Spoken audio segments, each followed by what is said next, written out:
Good day, New York. I, Mayor Quimby, would like to be your senator. If elected, I would use your tax dollars to put Opie and Anthony on radio stations across this great land. Syndication now. Train wreck radio. What's that, a train?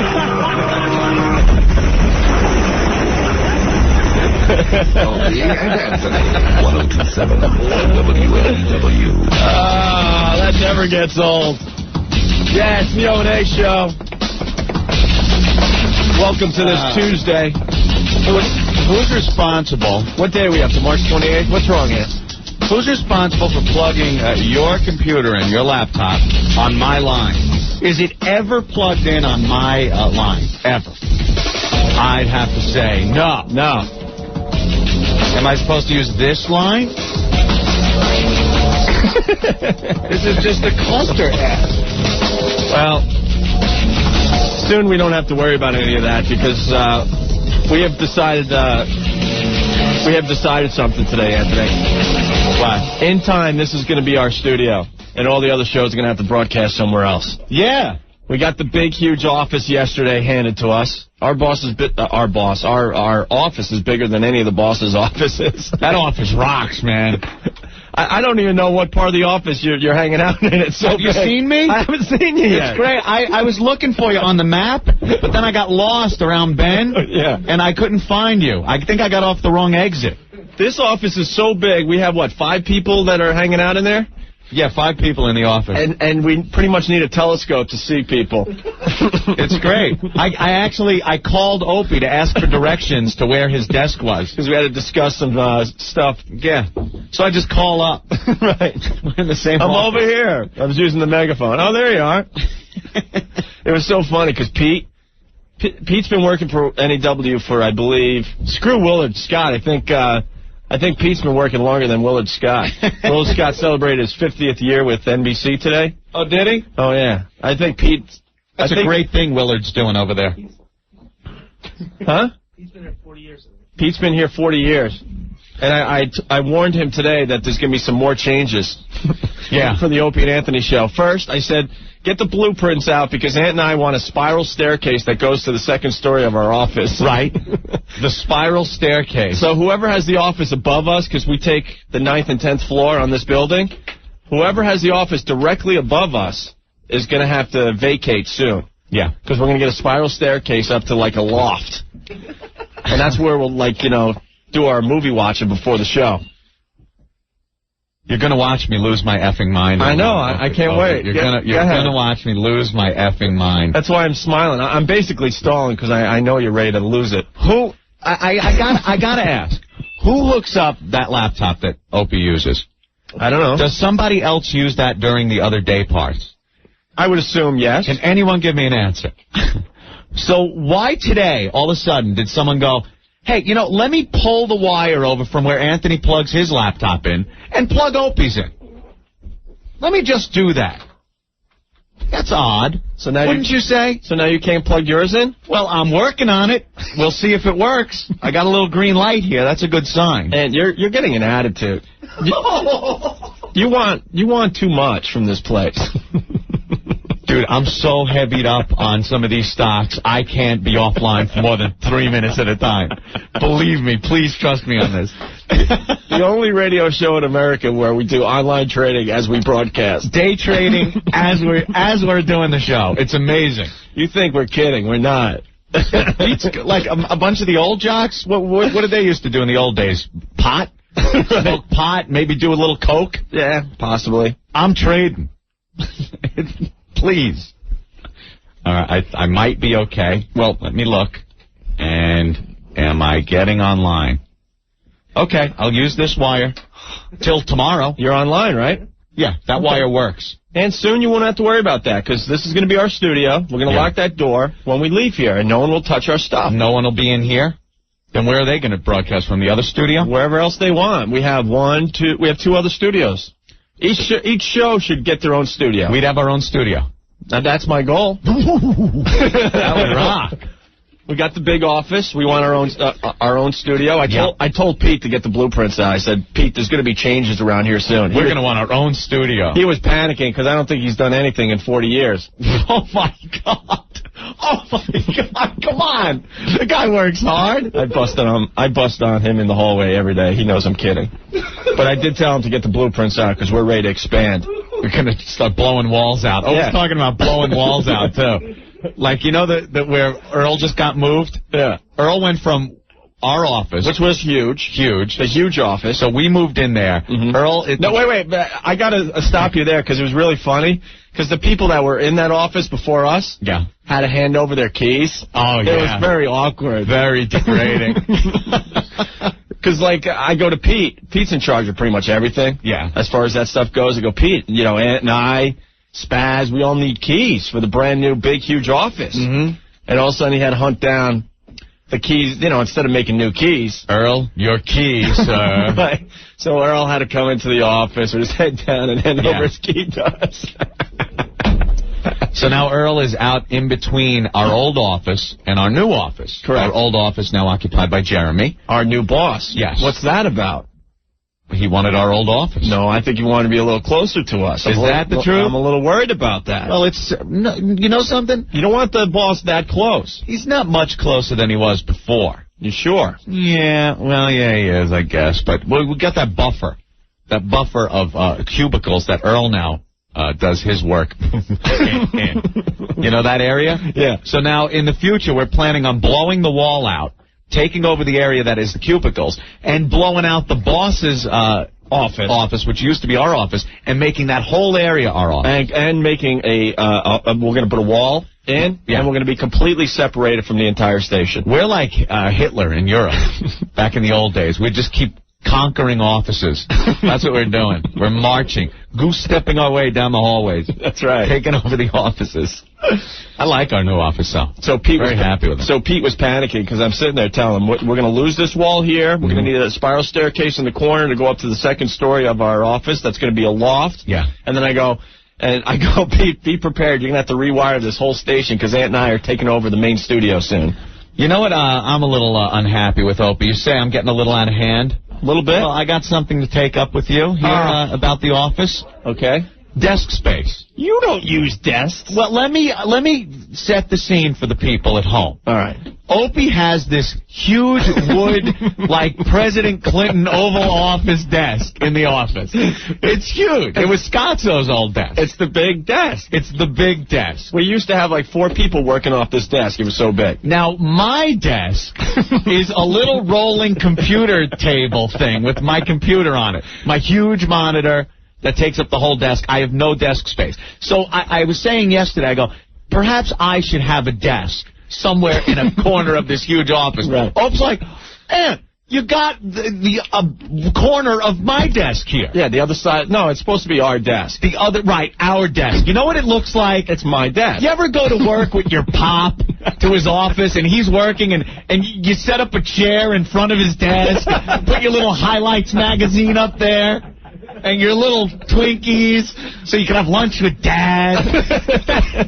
That's pretty much where I'm at here in this situation. And then you left stuff on the desk, and I'm like, no, I can't. You get all pissed. I can't have this. He piled my crap up on my little computer sliding table that has no room. I'm like, this is my desk now. What, Ben? It does. First thing, you're like, get all this stuff off my desk. And then he tries to tell me, no, it's our desk. No, it's your desk, and I'm intruding on it. And the problem? I want my desk. You can't have my desk. I want my own. I don't care about your desk. All right, I want a little corner of the office to call my own. Yeah. Hang up my own form of pornography. Sure. And it's funny because we all have our own pornography. Everyone's got their own smut. Everyone's got their own smut that they want hung up by their areas. Yeah. But I don't know. I'm thinking somewhere in the corner, maybe by the window. I would like a little desk. I have my computer thing, which is fine, but then maybe something. I'm not talking about the Oval Office President Clinton Opie desk. And you understand, though. What? For you and I'm wheeling and dealing. I need the big desk. The big desk. I sit there and put my feet on the table. I'm calling. No one can see that over the phone. I'm calling Boston and Washington for us. And I'm wheeling and dealing. Are you on the phone? How you doing? Yeah, no, right now I got my feet up on the huge President Clinton desk. It's great. This is just like the one he got a Hummer on. It looks good. It's the biggest desk ever. I don't know how they moved it. And we all know I get in a little earlier than you. Yeah. And I'm trying to wheel and deal. Most of the times. Wheel and deal for us, right? Right. So I need to look important. Behind the big desk. I'm not saying I am important, but it's good to look like you are important. Well, you know something? To have a little corner of the desk to put my stuff on so that you could yell and tell people to move it, it makes me feel a little inadequate. Well, and I was a little embarrassed because I don't really need your NSYNC CD on my desk. Oh. Look, I'm going to work with Daddy. Look. Like, what the hell is an NSYNC CD doing on my desk? Somebody was being real funny. That's all I'm saying. No, I know. Somebody who thinks it's real funny to send me NSYNC CDs. Well, let's not forget the DJ Jazzy Jeff's. DJ Jazzy Jeff's greatest hits also. Thank you. Anyway, I'm sitting there wheeling and dealing, and, you know, salespeople coming in, they can't see that stuff. We're supposed to have this cool image. So I said, get it all on his side. Great. Well, I need something of my own desk. I don't need something. I don't need the friggin' aircraft carrier that is Opie's desk. You could land planes on the thing. You know, people could bang broads on half the desk, and I wouldn't even notice. It's that big. No, you need like an L shape. An L-shaped desk. L-shaped computer thing. You got your computer in front, and then the other part of the L around to your left side would be perfect for you. Still where I'm sitting? Yeah. No, because it's in front of your desk still. Oh, you need to, like, take over. I need my own area. Okay, I see that. I can't be in front of your desk looking like the kid that's going to work with his father. I'll tell you, I know where you're going to end up. Where? You're going to have to take over his area. No, Ben likes his area. I got no problem with where Ben is. I don't want to be there. I will go by the window. What do you mean? That's where I am. I don't know. Kind of by, Just keep Rick where he is, because he's as far away from us as possible. That's a good idea. So keep him there. You're going to have to take over Ben's area. I'm sorry. No. He's going to be I will not do that. No, I will not do that. I wouldn't do that. Well, my desk takes up most of the window space. Maybe I could saw my desk in half. You know something? Opie, you certainly do not need a desk that big. You people don't even understand. We got to get a picture of this thing and put it on the website. It is retarded big. The CEOs of IBM don't have desks this big. I'm going to get one of those big, huge, leather, comfy chairs. Get the big, comfy chair. Where the top of the chair behind you is still a foot higher than your head. A blotter. Right. You could, like, get office equipment with, like, golf things on it. I'm going to get the your nameplate. I'm going to get the Ted Knight lamp from Caddyshack. Sit down, Daddy. Your desk is ridiculously big. It doesn't have to be that big. I don't know why. It's taking up so much room in that office. Know what I'm thinking? We should get little high school desks like that in school where you sit in there and it's connected, the seat and the desk. That would make more sense knowing us, you know? Yeah. Whoever sits in this desk before me is an ass. Whoever sits in this desk in third period's mother is a whore. And I got the solution to the problem. What? We're going to have to expand already. Already we don't have enough room. The largest office in Manhattan. We don't have enough room. If we blow out that wall, you could have your own space. You ever watch movies where there's the big high-powered executive in Manhattan and they go into their office? They go into their office and it's the hugest office ever. Yeah, that's our office. Yeah, and we still don't have enough room because it's Opie's desk. You're on a power trip with that desk. No, I'm not. It used to be Scotzo's desk, and he needed that room because he's like banging Yoko Ono on it or something on the weekend. I don't know what he was doing on that. But he had like this huge desk. And then it was our desk, and it worked. It was never our desk. It was your desk that I got the privilege of having a god-effing corner on it. Even in the old office? Even in the old office. How the old office was set up, it kind of looked like it was both our desks. Okay, who had the side where the chair slides under? Me. Oh, okay. I have the side where it's like, oh, my chair doesn't slide under. Oh, where your knees hit? Right. Oh, I never knew that. No, it only because it's a one-sided desk. I had no clue. It's not a table, it's a desk. They're already using my desk as the lunch table, too. I'm not happy about that. Well, they moved the lunch table into the lobby. Who designed this place? The lunch table. A lot of our listeners come by to say hi. Make sure you take a look at the lunch table next time you're here. It's at the bottom of the stairs in the lobby. And you know what the funniest part is? I mean, we used to come in, and the lunch table was in the middle section between the two offices that we occupy now and our old one. So we would walk past the lunch table every day. The language that comes off of this lunch table, from Psycho Mark alone, and then you throw in a few other characters and forget about it. Psycho Mark, the C word is every other word in his vocabulary while when he's not on the eating radio. lunch, right? While he's eating lunch. F and C, bang that F and C. It's just like loud as hell. Now, the table is positioned at the bottom of the staircase that leads up to Wynn's. So people that are waiting to get into Wynn's, whoever it might be, maybe a politician come down for an interview, maybe a ladies' auxiliary, who the hell knows? They're waiting in the Wynn's waiting room. Yeah. Here's Psycho Mark chewing on his sandwich, yelling F and C, F and C. It's a friggin' comedy show, this place. All right. Well, I guess we got to expand. We need more room. Now already. we need more room already. Yeah, I think so. I'm going to have to look at this office and see if I could fit a little cubby hole in around Opie's desk. Your desk. That's funny. But I don't have a computer, though. Yeah, you do. I don't have one. Oh, you're getting one? Where's that going? Where's this computer going? I don't know. On your desk. Probably. Actually, that wasn't even the plan. See, I don't want everyone to think that I got what I wanted here. I lost my computer in the move. How did you I lose gained the big desk as mine, officially, but I What's lost my Rick's computer. now? Rick stole my computer. So So I don't even have a computer. So I'm using his because he's gone this week. Then my private phone is ringing, and I have to run a sprint across this office to answer my phone. The huge office. Right. I have my computer from home. I didn't even get a computer. I really don't raid around here. I wasn't even able to get my own computer. I had to bring my old piece of crap Packard Bell from home, and there's like car battery jumper cables that Scott Colombo hooked up so it works. All right, in all fairness, I got to play devil's advocate here, though. Okay. When was the last time you used a computer during work hours for work? For work? Yeah. Well, let me think. You know, the games often make their way on the air, Opie. Just asking, because I think management's going to ask that question. They're going to say, Anthony, do you really need your own computer that the company's going to have to pay for? Well, Opie, and I would answer that as I believe our show prep is just living our lives and commenting on it on the air. And if living our lives, in my case, is playing video games and trading online, then yes, I do need a computer. Allison thinks that we're turning on each other. Wait, I got to get her on the line. Move the phones down.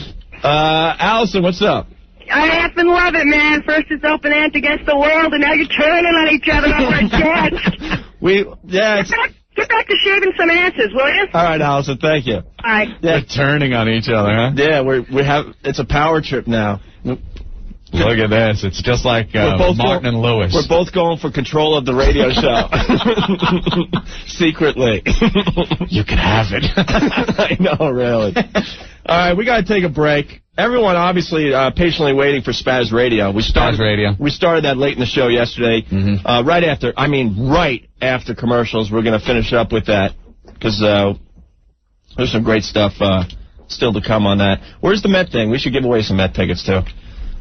This coming Monday, opening day at Shea.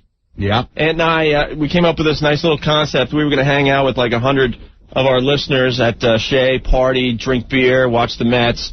And unfortunately, we're going to be flying back from L.A. on Monday. Yeah. We're going to WrestleMania. Got to thank the McMahon family for personally inviting us. Yes! So that should be a lot of fun. And we're going to have a lot of good stories from our L.A. trip. Mm-hmm. So in our place, it's going to be Psycho Mark. You're going to go with, close to 100 of our listeners. We're all sitting together. It's going to be a lot of fun. Yeah. And with that, I got to warn you, the tickets are okay. They're not the worst seats in the house, but they're not the best, if you know what I'm saying. Yeah. Because it was tough to get 100 seats together to do this little concept where we want to hang, as a group. All right? Yeah. So with that said, how many you want to give away, by the way? 2 sets of 4? Yeah. All right, we'll do 2 sets of 4. We got to thank the fine people of smallworld.com, Anthony. Yes, thank you. It's a fantasy baseball website, and they donated the tickets so we can do this, okay? Cool. And you can win great prizes, including the All-Star Game in Atlanta and the World Series, just by checking out smallworld.com. But let's give away 2 packs of 4 to the 10th and 11th callers right now at 212-757-1027. Quick break, and we'll come back with Spaz Radio. Stay there. Hi, this is Louis Black from The Daily Show, and you're listening to 2 of the most psychotic human beings I've ever met. My pals, Opie and Anthony, on 102.7 WNEW. Sometimes you feel like a nut. Sometimes you don't. You guys are going to burn in hell. Opie and Anthony. 102.7 WNEW. Look who stopped by the old radio show, Anthony. You never know who's popping by. Do I get the hug? It's my pal. Sure. Adam Ferrara, comedian extraordinaire, actor, water filtration device salesman. You got to bring that up every time. Everyone has a past. Everyone has a past. Now, Adam. King Gimp. Oh, the King Gimp. We discussed that for like a half hour yesterday. You had to. I was so mad I couldn't get here yesterday. The King Gimp from the Oscars. I'm going to miss the King Gimp out. King Gimp. Yeah, you know why he's king. That guy was great. Let me follow you and learn your ways. King Gimp. What brings you to the fine city of New York from your native Los Angeles? I miss you, and I hate when you say that. Yeah, I know. You're from New York. I know that. You know that too well. Yes, I do. Yeah. Adam's known you for a long time, Anthony. I'm gonna ask him. Okay. There's a power struggle going on here. Ann and I both trying to take control of the radio show. Right. We've been working together for... I was smelling the urine in the hall. Somebody's marking their territory. We've been working together for close to 6 years now, and we think the other person's trying to take control of the show now. Right. Feeling a little bit. You know, that's how it starts. Then one of you marries an Asian artist named Yoko, and it's all over. Breaks up the band. Yeah. So, welcome to the Opie Radio Hour.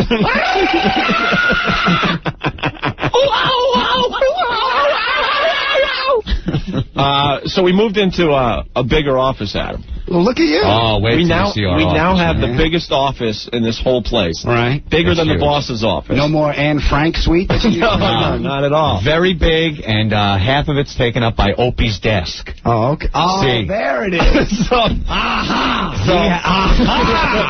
Opie has the huge aircraft carrier Nimitz desk in the office. Meanwhile, hit the wire. Hit the wire. Meanwhile, I have remember the desk that you took your SATs on? Oh, that little David Copperfield. Not even a full desk. You sit in the chair, and the little desk part flaps down. You're in a keynote chair. Yeah. So, and you know where my little chair is positioned? In front of my computer, which takes up most of the little desk area I have. But they put me in front of Opie's desk. Oh, so like when you go to work with Daddy, and they set the chair up by the desk so you can eat your Twinkies and watch Daddy work. That's where I am. I'm in front of Daddy's desk. Now you have to be quiet, Anthony. Opie's on the phone. Yes. So basically, use the big boy voice when you're in Daddy's office. And Adam, you know, you're on the card table in the hallway. Yeah. What I was trying to explain to Aunt, I get in early and I'm wheeling and dealing for Aunt and I. I'm making phone calls, talking to salespeople. I need to look important. So I put my feet up on my big, huge desk and I'm taking calls. I just picture you like Gomez Adams with the ticker tape. Sell.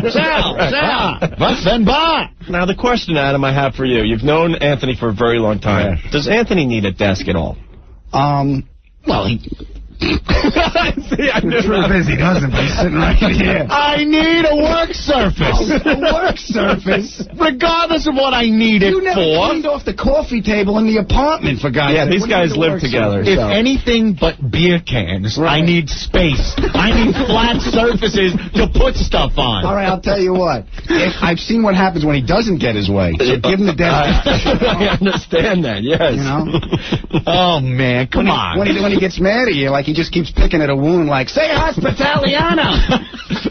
The best part is we moved into the new office, and the big desk, you know, followed us. And I said, no, Ann, of course, it'll just be like the old office. We'll share the big desk, you know. And I decided on the train this morning that I'm going for the desk. So I come in around, whatever, 10:30 or so. And so their stuff is on the big desk. I'm like, I can't have this. So I made them remove it and put it on his keyboard, on his little computer. It's like dumped on my computer. I'm like, what? My stuff. And he says, oh, we're sharing the desk. It's not a table. It's a desk. So the chair only rolls under on one side. Yeah. I try to roll under, so my knees hit.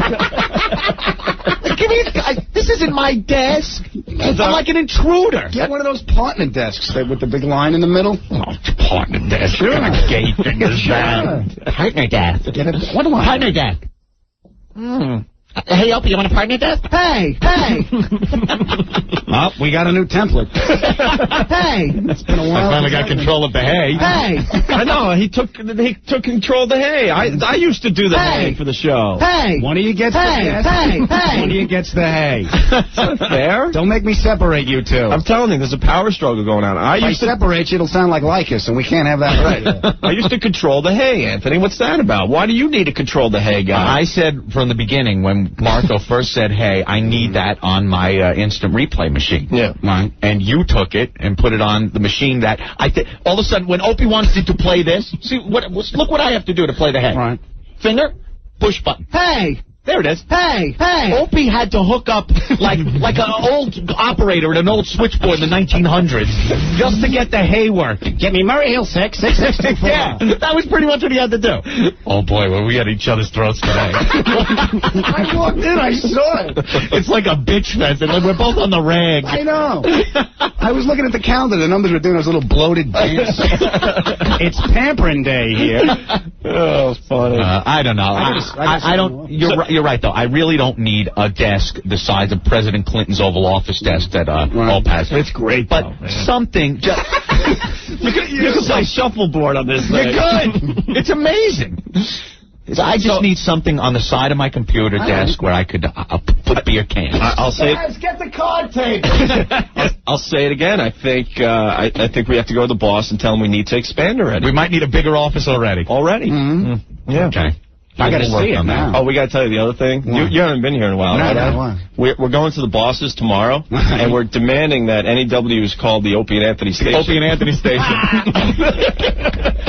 We just keep asking for ridiculous things, and they keep giving it to us. It's retarded. We'd like to get paid in cougar ends. No, because the money thing is what they won't give us. Oh, they won't? No. So it's funny. They give us everything else. Right. So now we want to be called the Opie and Anthony Station. Yeah. NEW. Opie and Anthony Station. Yeah. Just something. Have some bumpers made up. And I think they're going to go for it. How stupid is this? What else can we ask for? Get a Fabergé egg. See if you can get one of them. All right. Now, what brings my pal back to New York? I'm working. You are? On that, are you doing that thing? That thing?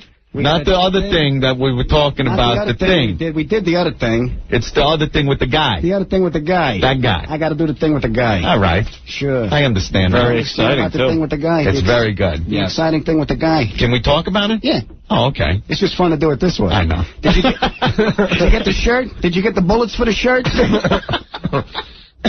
So you're taping a pilot? A pilot for with ABC with Dennis Leary. Dennis Leary. Look at that. A real name. And you got not the Hospitaliano. Not Hospitaliano. You're not a Hawkins salad. There's no product involved in this. Where will mozzarella sticks come into play in this pilot taping? Is there a breadstick anywhere around the set? Is it fresh and can you bring the family? How do you feel when you're there? Do you feel like family? Do you feel like family? Now they got some broad doing that. You see that? No, I didn't see that one. It's the same lighting that gives you that Damien from the Omen eyes. Yeah. That kneeling down at the casket lighting? I say we go with Geisha. Did you see that? How I look like a carton of milk. Not only that, but everybody I know, especially like my sister Dawn, my mom, they know you, love you, said, did he wash his friggin' hair? I mean, do you have to do an Italian restaurant commercial looking like a greasy Dago? Your hair was... What's up with that? What do I know? I went into hair and makeup. Adam, olive oil in the hair. All right. What else, Mr. Desk? What other problem? Then you wonder why I stay alone for so long. You know something? When finally this pilot is picked up and you are on national network television in a successful series, I'm knocking wood for you, and I have faith like no one else. The Hospitaliano thing will go away. Thank you. But I am just working on what I last saw. Yeah, and you'll find something else to break my balls about. Yeah. Okay. That's what friends are all about, though. The Letterman bumping. I'm afraid when they air that list thing I did for VH1, I'm like, I'm going to get reamed for that. Oh, yeah, you did the list. With George Clinton's nuts. Yeah? He's like hysterical nuts. He's that black guy. Yeah, Parliament Funkadelic. Sure. He's the black guy. Did you smoke weed with him or something? No, but I got a contact high in the mail. Who else is on there? Yeah, when's that airing, man? I have no idea when it's airing. Who was it? Biff Naked. A police singer named Biff Naked. Biff Naked. She was cool. And the girl from, what was her name? From Starship Troopers? The blonde girl? Oh, the blonde. Oh, yeah. I thought you meant the other one. Yeah, no, she was beautiful. Yeah. And Michael Did you bang her? Yeah, sure. Yeah, just like that. I got a girlfriend now. Girls come up to me and, you're funny. Thanks. I got to go slam my genitals in the drawer now. I'll be fine. I remember you used to work the crowd there at those comedy clubs early in your career. Yeah. What do you think? You do it for the pay? Hysterical. Like at Eastside Comedy Club out on Long Island and stuff. Adam Hotshot, young comic, gets out there, kills the room. Just kills them. They're dying laughing. Comes out. The guy's making like $5 the whole gig. 5 pesos. And I'm like, he's got to work his way up, kind of feeling bad because he's very talented. He's killing the room, like I said, and not getting paid. All of a sudden, he walks out by the bar area to a harem. These girls are just coming up. You're funny. You know something? When you said, say thank you there. Sure. We're going to start, Mr. Lead Singer of As Is? Get out of here. You want to start with those stories? Get out of here. Shut up. I wrote that song. Really, I can feel your pain, Mr. Singer Man. Yeah, He sure. used to play the whole disassociated artist thing. He'd finish a gig. I just didn't want to clean up the equipment. Yeah. You were in a band called As Is? Oh, please. Many years ago. Do you have tapes of this, Ed? I do. Oh. Do you really? Oh, I do. Could you bring them in next time? Oh, I'm gonna. All right. I'm gonna. You bring those in. Those are only audio tapes. I have video of you that I'll put on a website that will get hit by millions of people. The hate I have for it right now. What kind of videos do you have? I've been electronically trumped. Yeah. What do you got? You got some Eastside? I got some stuff where, Okay. you were a brilliant comic. Hold on, smartass. I have RDTV tapes. Mr. Chef Resin. Ha ha! All right, what's that about? We local cable access thing. Yeah. And we did this little TV show with me and Anthony. It was a cooking And Joe show Bob. with a stone guy. Yeah, he was the stone guy. It was typecasting. You got to bring some of this stuff. Boy, it'll be like a war. A media war. You're lucky it's radio. They couldn't see you turn white. You suck, man. All right, forget it. All right, none of it. It's like an arms race over there. It really is. It's Pakistan and India. I know. It's like when you're in the street and you're just ragging each other out. No mothers, man. Right. Pulling out the old Betamax tapes with dust on them. God. All right. You hanging or what? Yeah, I'll hang for another break. Oh, what? What are you break? just stopping in? I came in to say hello. Usually you hang for a What are you couple taping hours. today or something? I actually have to be. I gotta go. Really? Forgive me for getting a job. Yeah, really? What? Come on. I stopped on the way up. And his attitude's changing around. I see. Look at this. All right, go hang out with Leary. Go hang out with your new friends. I don't want him talking directly to me. Can we put up with something where he doesn't have to look at me? I guess that's a little more important. Dennis Leary. Yeah. More than us. Instead of your pals. Remember Oh, those yeah. days? I know. Who are you kidding? I'm here for love. I got here for So money. you think you could get him on the show for us, maybe? Sure. Point when you guys are really pushing this thing? You keep threatening that video. And if I'll you're get you- curious as I'll to what get it you- is, it's I'll get you- Adam doing some hysterical comedy commentary on the Gilligan's Island boat. Oh. Like any hack comic of the 80s with the... Yeah. Come on. Wait a minute. Who helped me write that? Oh, yeah. You. All right. Getting ugly in here. Wait, what are we all on the rig? I remember. You know what? I remember the advice. Run your fingers through your hair like Richard Lewis. They do that a lot. He didn't tell you to do that. That's what he told me to do. Run your fingers through your hair. I don't think I said that. I think you did. Sweat like Louis Anderson. Show me pudding. Oh, he's hysterical. Oh, yeah. He's a weasel. Oh, a laugh riot. He's just watching him. I'm waiting for him to explode. I know. Have a heart attack. You know what it reminds me of? You remember Willy Wonka and Baruka when she ate the blueberry? Yeah. And she got all blue and then we have to The juice Oompa her. Loompas had to roll her out. I'm just waiting for the stage just to roll him out. We have to juice him. All right, let's take a quick break. Yes. Maybe Adam can hang out for a couple of minutes. Show me office wear. Jeez. Much too important. I have to make sure my trailer is just so. That's right. I'm much too important to be captured, you stupid good-looking. Opie and Anthony. Bunch of ladies go, you guys are really funny and stuff, but you guys take it too far to the point where I literally get nauseous and sick listening to your radio show. Go take a Midol. WNEW. Hey, Anthony Paisano of Mulberry Street in the heart of Little Italy, huh? We love Paisano. We're there all the time. Love the food, the atmosphere. And you ask for Joey. He's the owner down there. You get a free glass of wine with your meal. Good place to take the family. They have real Hospitaliano down there. Not that plastic Hospitaliano that Adam was selling. Are we live? Because I want to call you a prick. Are we live? Sure. Yeah, we're live. Duty head. Yes, Paisano. Like I said, Adam, you want free food tonight or what? Sure. Huge portions. I better go down there. Yeah. Go down there. That's real Italian food. In Little Italy. From, it says here, look at this. Authentic old world Italian recipes. Nice. They brought them over on the ships. Joey himself. I'll have the Ellis Island linguine. Yeah. Brought with the family. Romance of Italy, warm, friendly, relaxed restaurant. Paisano of Mulberry Street. Well, don't forget to tell him, too, Ant. You see Joey, you tell him Opie and Anthony sent you, and what happens? I heard you get a free glass of wine. Oh, very good, Adam. Very good. Adam listens to the radio show. It's Paisano of Mulberry Street in the heart of Little Italy. Give them a call, 965-1188. That's 965-1188. You guys sometimes like piss me off, okay? 1027 WNEW. Yes, it's the Opie and Anthony Show. Our phone number, 212-757-1027. We did not forget about Spaz Radio. Adam Ferrara dropped in, so, got to talk to my pal. Yeah, we're delaying Spaz Radio. Adam's with us for another 20 minutes or so, and then we'll get into Spaz Radio. Oh, can you hang out? I saw you on the phone. He's on the cell phone during commercials. Oh, this isn't the guy that was trying to sell me water filtration system back in the 80s. I'm on a cell phone. All of a sudden, he's so arrogant. Why, because I'm not yelling out the window? Yo, Paulie, your sister's with me. I'll call you later.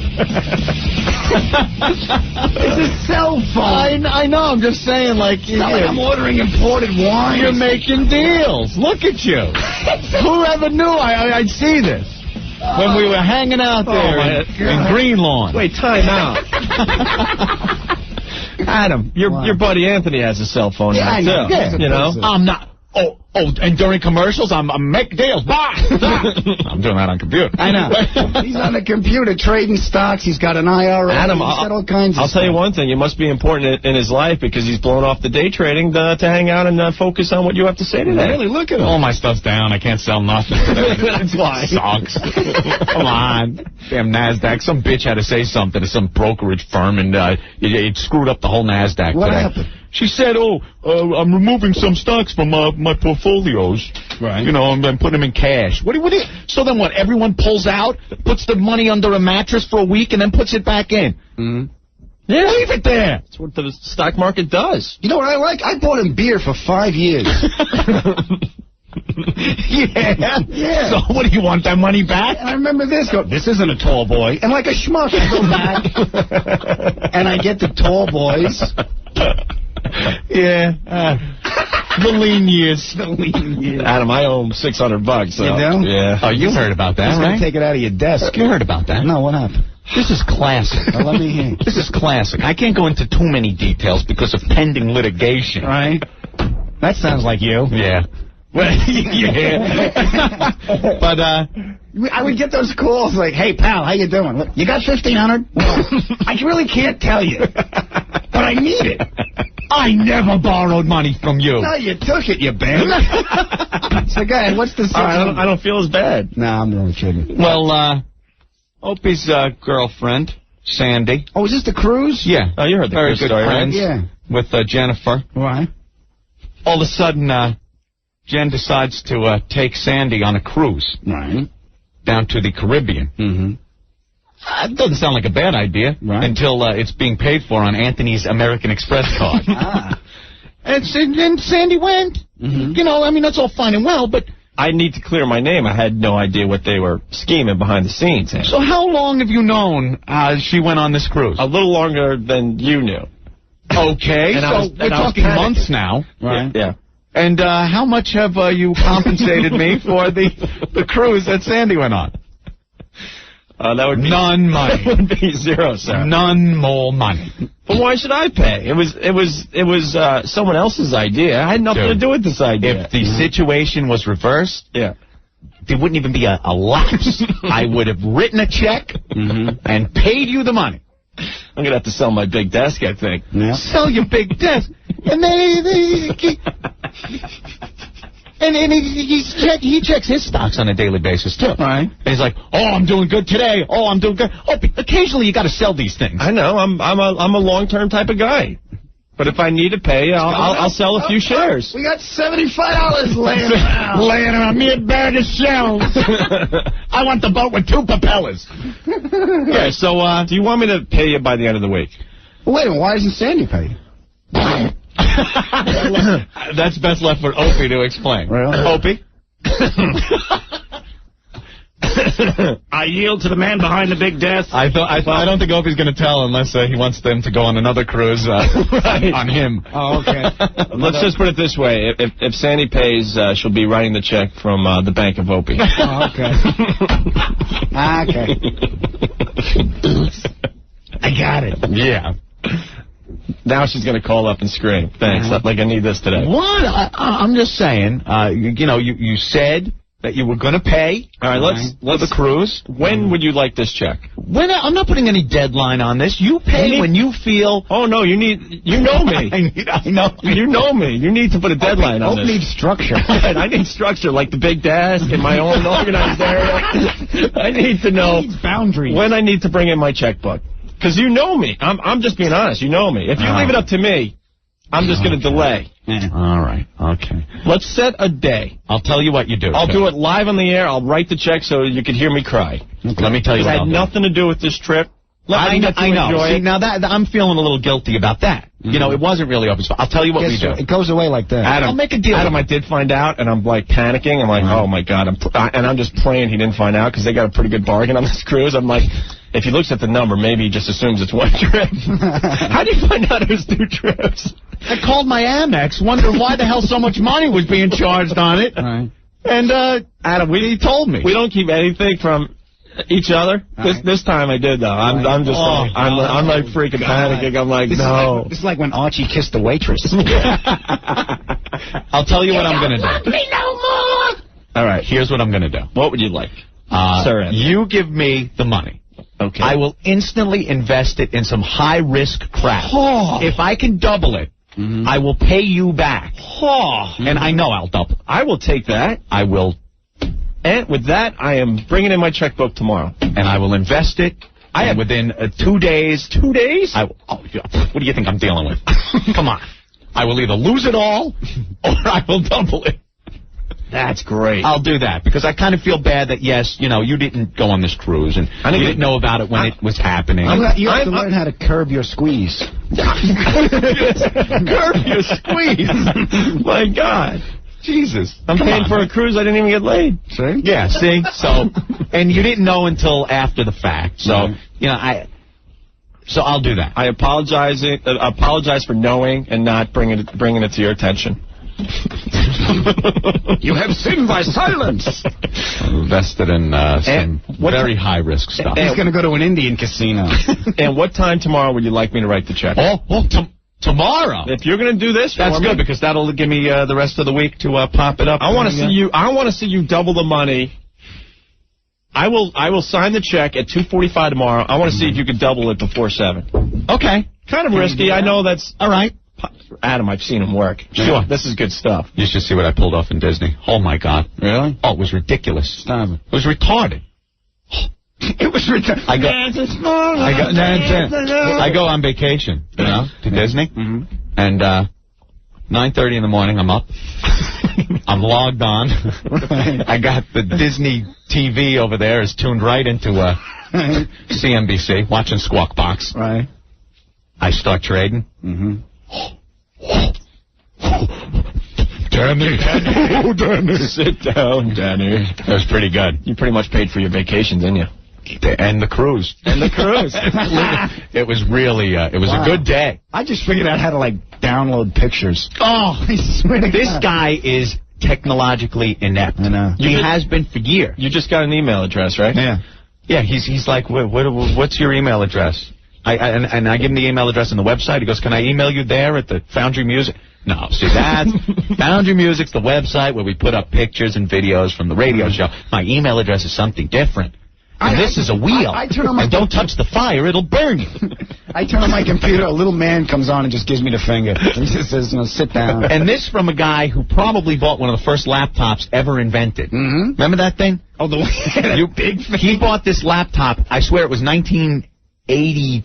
Yeah, it ran on Steam. 87 or something like that. As my desk. Yeah. It was like those old VCRs that popped at the top with the remote. Top load.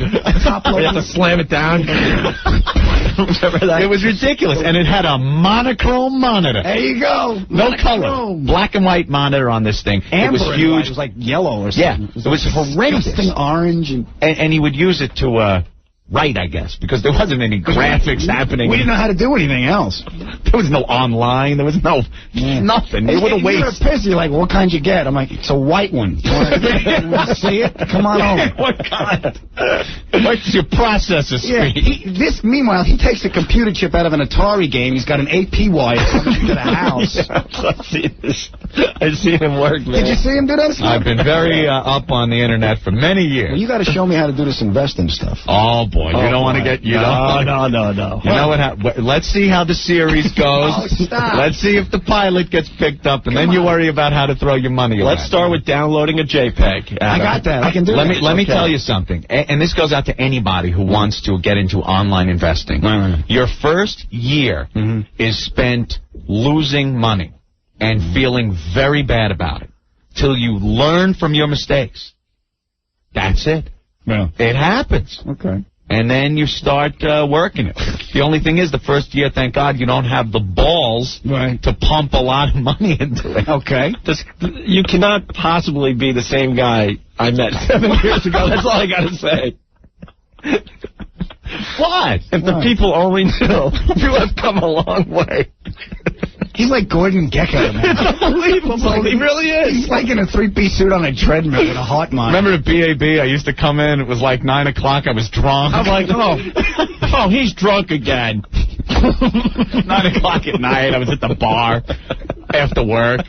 Life is hell, come on. I remember Rum and Laundry. Yeah. Used to do the laundry. Rum and Laundry. Go to the laundromat over in Green Lawn. That was next to the bar. And load the clothes in the washing machine.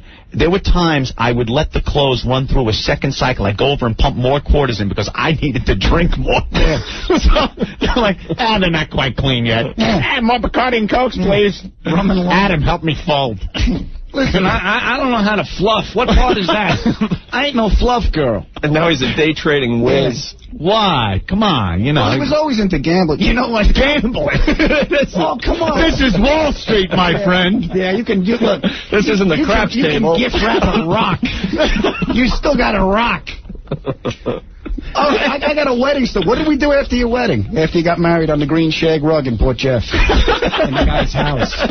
In the guy's house? He was in some guy's living room on a green shag rug, and his wife is watching Barnaby Jones in the other room, and we had to keep it down. And he's getting married. So he gets married, and then the whole off to a great start. So that's where it began. The whole wedding procession, which consists of my car and 2 air conditioning trucks. That shouldn't have been on the road. That shouldn't have been on the road. Had to stop at OTB to bet the Preakness. Yeah, that was the reception. You're right. Give me 2 across the board. We wish you nothing but love and happiness. You know what? For a wedding present, I'm going to get you Quinella. You bet? That was it. We were standing there in suits at OTB. And all the people look at, damn, they must have hit. Everyone's looking at it. It was the Preakness. Yeah. Come on, you got to bet the Preakness. Sure. So I don't want to hear crappy some Wall Street executive. He's a back alley sterno bum with a bankroll.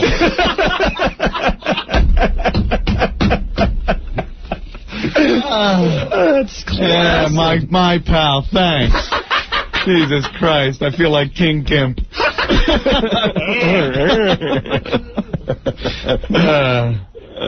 Let me just tell you, it is respectable trading. Mm-hmm. That's it. It's a legitimate thing. Okay. It's not like, put it all on black. Yeah, I know from whence you came. Thank you, Adam. Wow, wonderful. Funny. Well, don't you have to go shoot something?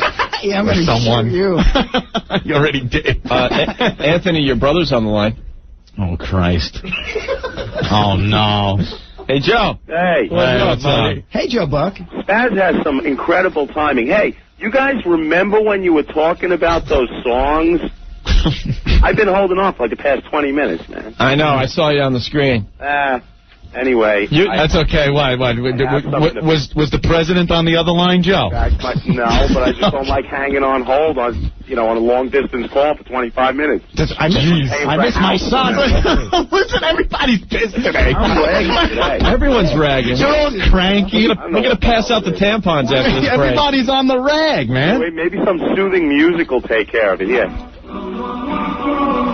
Oh, shut up.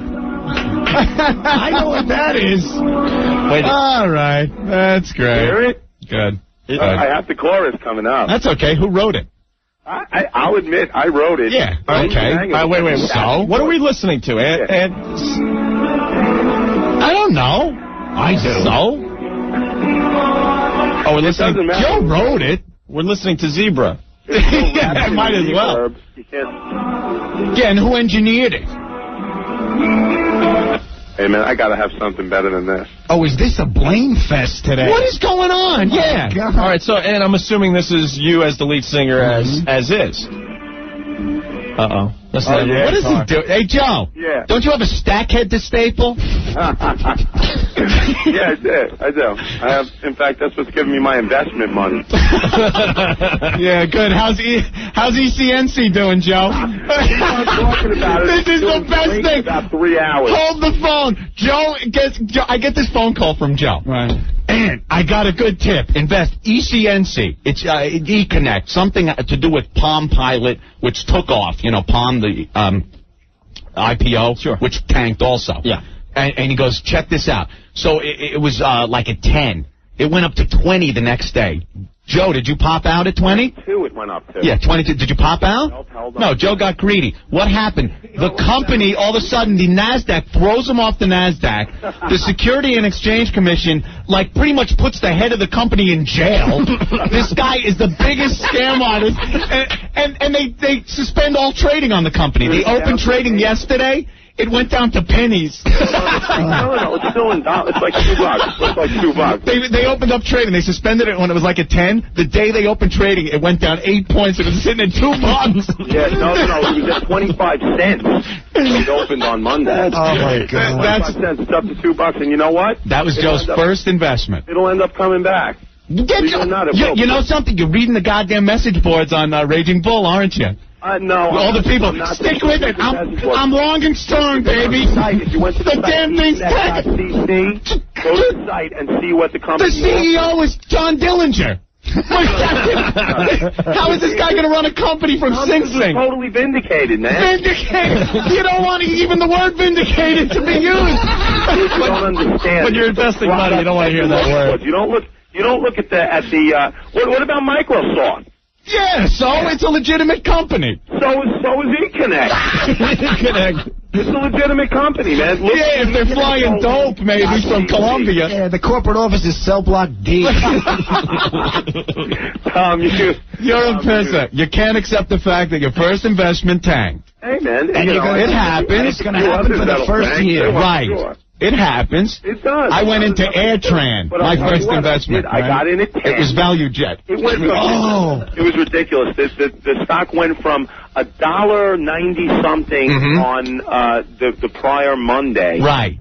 I bought the following Monday at $10. By that Friday, or by that Thursday, it was up to 22. This thing had volume on it more than any of the blue chip stocks on their best friggin' day. In a week, it went up $20 from $1 to $20. You don't think the SEC isn't going to look into it? Didn't know the meaning of pump and dump. Because this is what's alleged. The head of the company said they had an arrangement, an exclusive deal with Palm. Right. For the Palm pilots that came out. He had nothing with Palm. Nothing, Joe. He had something you could... Palm Island, but it wasn't an exclusive agreement. You know what the agreement was? Exclusive. All right, you know what the agreement was? Yeah. Anybody can go to the Palm site and fill out a form where you have an agreement with Palm. That's the truth. Anyone could do it. I could log on right now and while we're on the phone have an agreement with Palm. Semantics.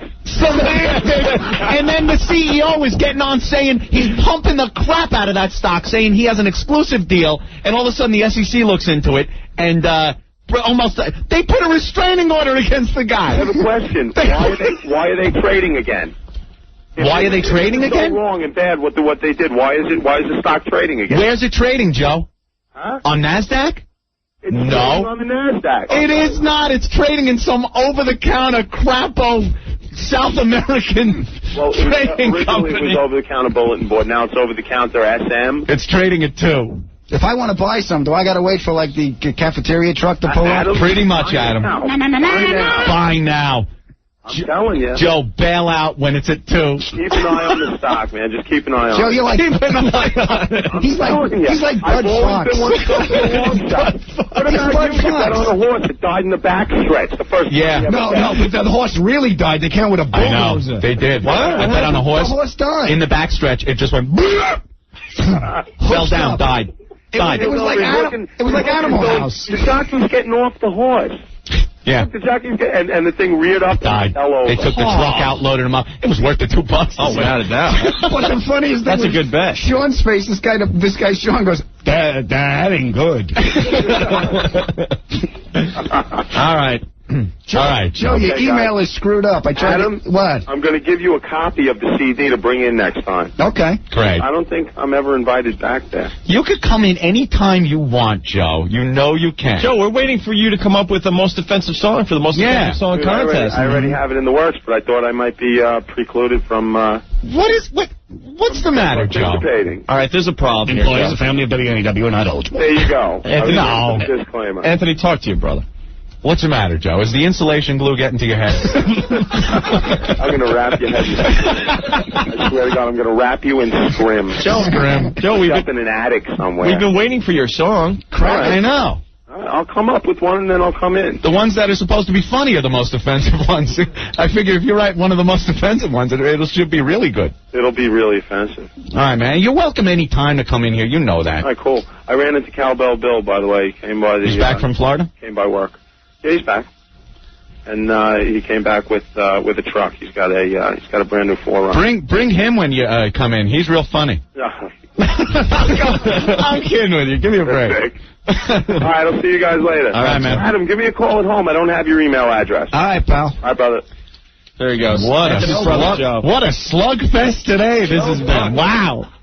This is great. ECNC. I love that guy. Everyone has a stock tip, though. It's like a-holes. We all have them. Dude, it's like that scene in The Graduate. Plastics. Yeah, plastics. Wherever you go, though. You know what it is? A lot of, unless you do some research and look at these things, it is a friggin' pyramid scam. Remember the pyramid scams of the 70s and 80s? Oh, you got Adam, how much did you lose? Yeah.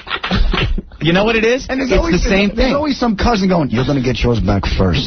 Yeah. No, you're the one that's going to get it. I'm telling you. You bring in a few more people. You go up on the pyramid. That's how it happens. It costs you $10,000 to get in. Right. Before you know it, next week, I give you $25,000. You're out. That's it. You made your money. You made $15,000 and you'll never see me again. All of a sudden, what happened to my money?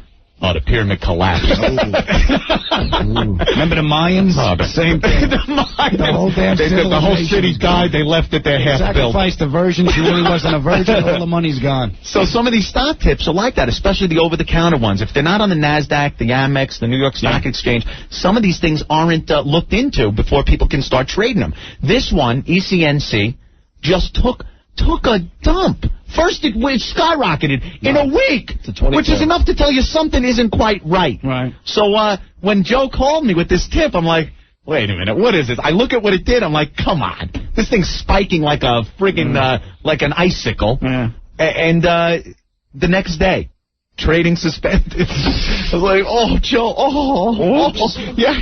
What happened? I can't get my money out. I was up to 20. It's down to 2. I was to 10. What happened? Well, now let me ask you something. If you would have went in the morning and you would have sold it like at 20, where you're in. You're in. Oh, you made your money. You get your money back? Oh, yeah. Nothing happened? At the expense of the poor saps that stayed. Really? That's called not being greedy. Oh, all right. You can't be greedy. You got to take profits. If you're going to stay in something for a long time, for years, you want to retire on something like Dell or IBM or Microsoft or something, that's fine. You leave your money in. It goes up, it goes down. You don't bother with it until you're ready to retire. That's fine. That's a great way to do it. Okay. If you're playing it on a daily basis, you don't stay in them too long because eventually people are going to pull out and it's going to take a dump. If you make some money on it, you make a good return on what you put in, pull out. And if you look at it the next... Hey, I cursed. You go, oh, hell, it would have been nice if I stayed in. But, you got out, you made your money, and that's what you do. You can't get too greedy. That's when Is that your Wall Street talk?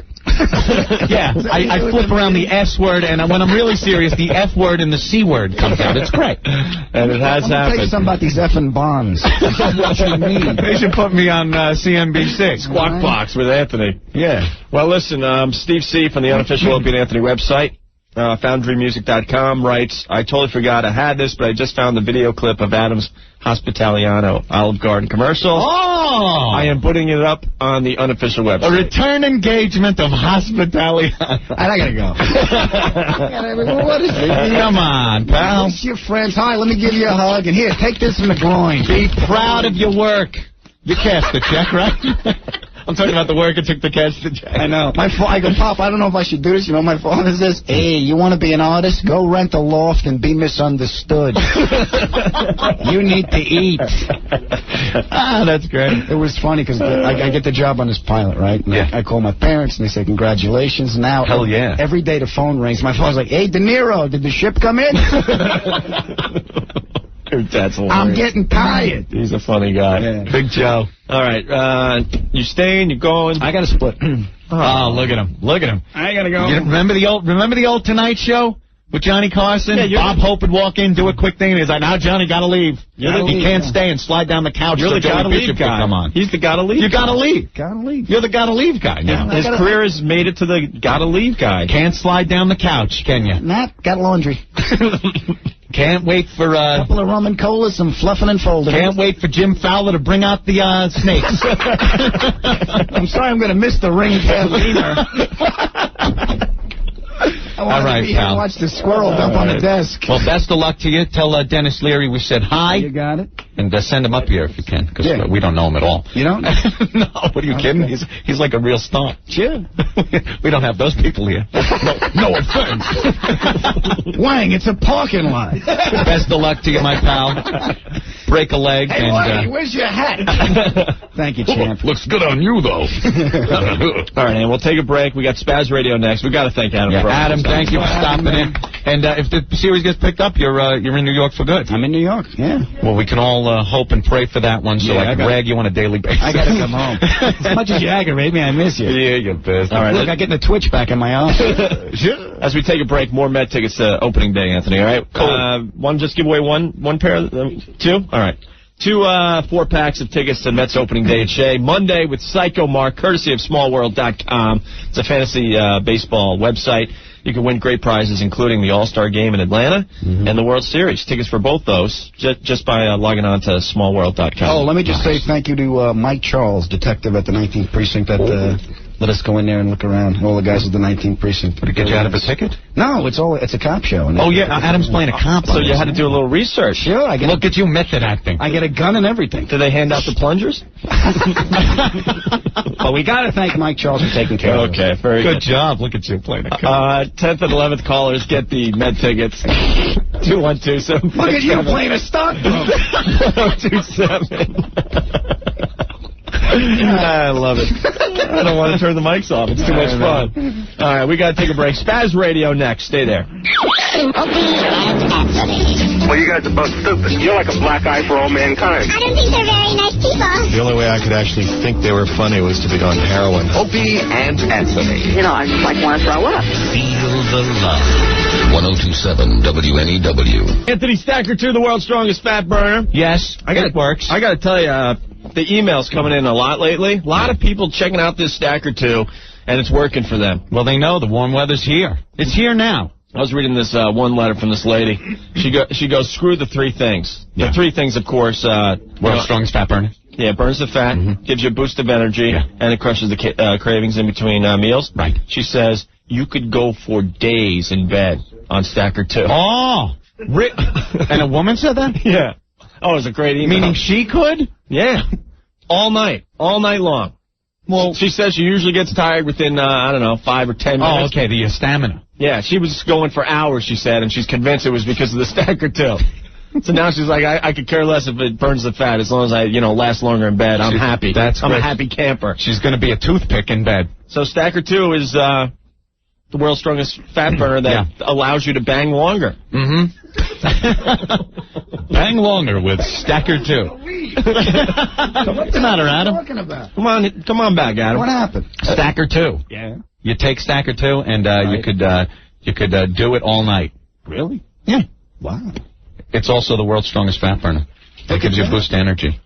Oh, how cool is that? Could you sound a little more excited? And you don't stop. They're spending good money on this I'm writing commercial. as I talk. STACKER Stacker 2. There you go. There you go. I mean, I'm so confident that you'll love this product and lose weight that they will send you a free trial.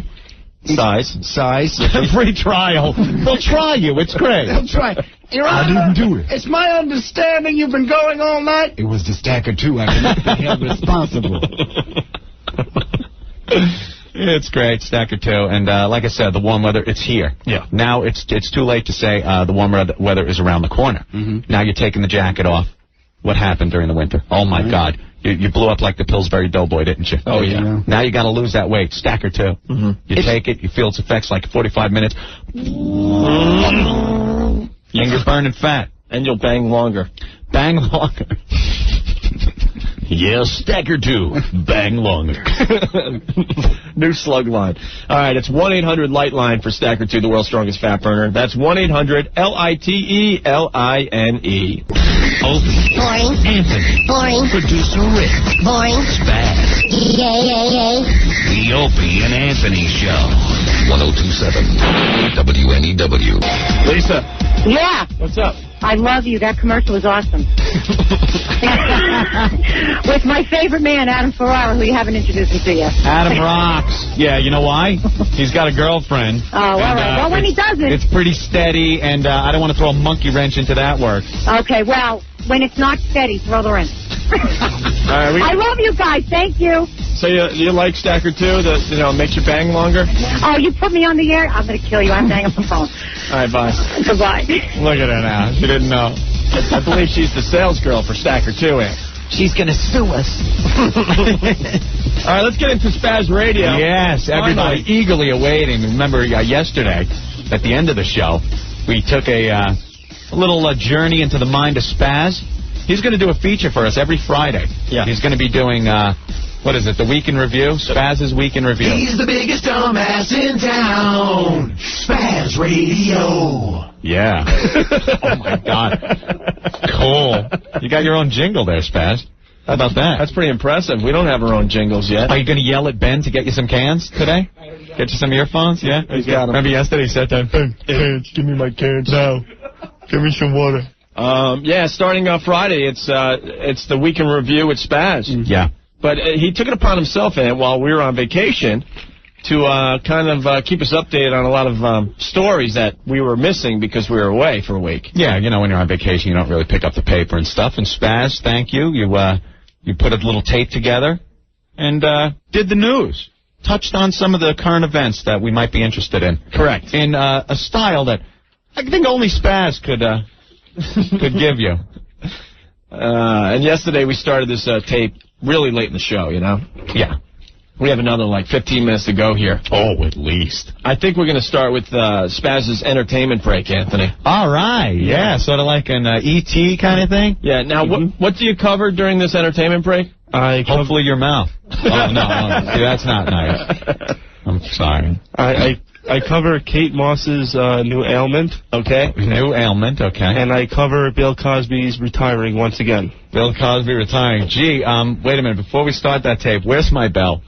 Because I know I'm going to need it. We got to get the inappropriate bell. Because if he's doing a Bill Cosby thing, when KKK dog takes the mic, racism isn't far behind. A lot of people are peeking in the studio to see what a stupid guy looks like. Oh, come on. Hey, this isn't my bell. Is my bell in the cart? See, that's a... Oh, there's the inappropriate bell right down there. You know what the inappropriate bells that we gave out are like? Yeah, do we still have those to give away, Ben? We have a few inappropriate bells left. We'll have them at our next road show, I think. You know what these bells are like? Yeah. See, this is the real one. Right. And here's the one we were giving out. Now, it's almost like, like a costume for Halloween. You see Batman on TV, and Batman's costume is like Batman's costume. Oh, yeah. This is Batman's costume. This is the one like you buy for Halloween. It's kind of cheap. It doesn't really look like it. It's kind of second-rate plastic. Yeah. I can't use that. I hate Spaz. Can't stand update. Spaz didn't even talk. We didn't do one break. Spaz is so dumb. Can't let Spaz do update. Why? Why don't these people want to hear the Spaz update every week? Hey, Tony, what's the problem? No, man, you can't let him do any updates of any kind, bro. There's no way, bro. Why? He's a retard. Maybe this is where his talents lie. No way, dude.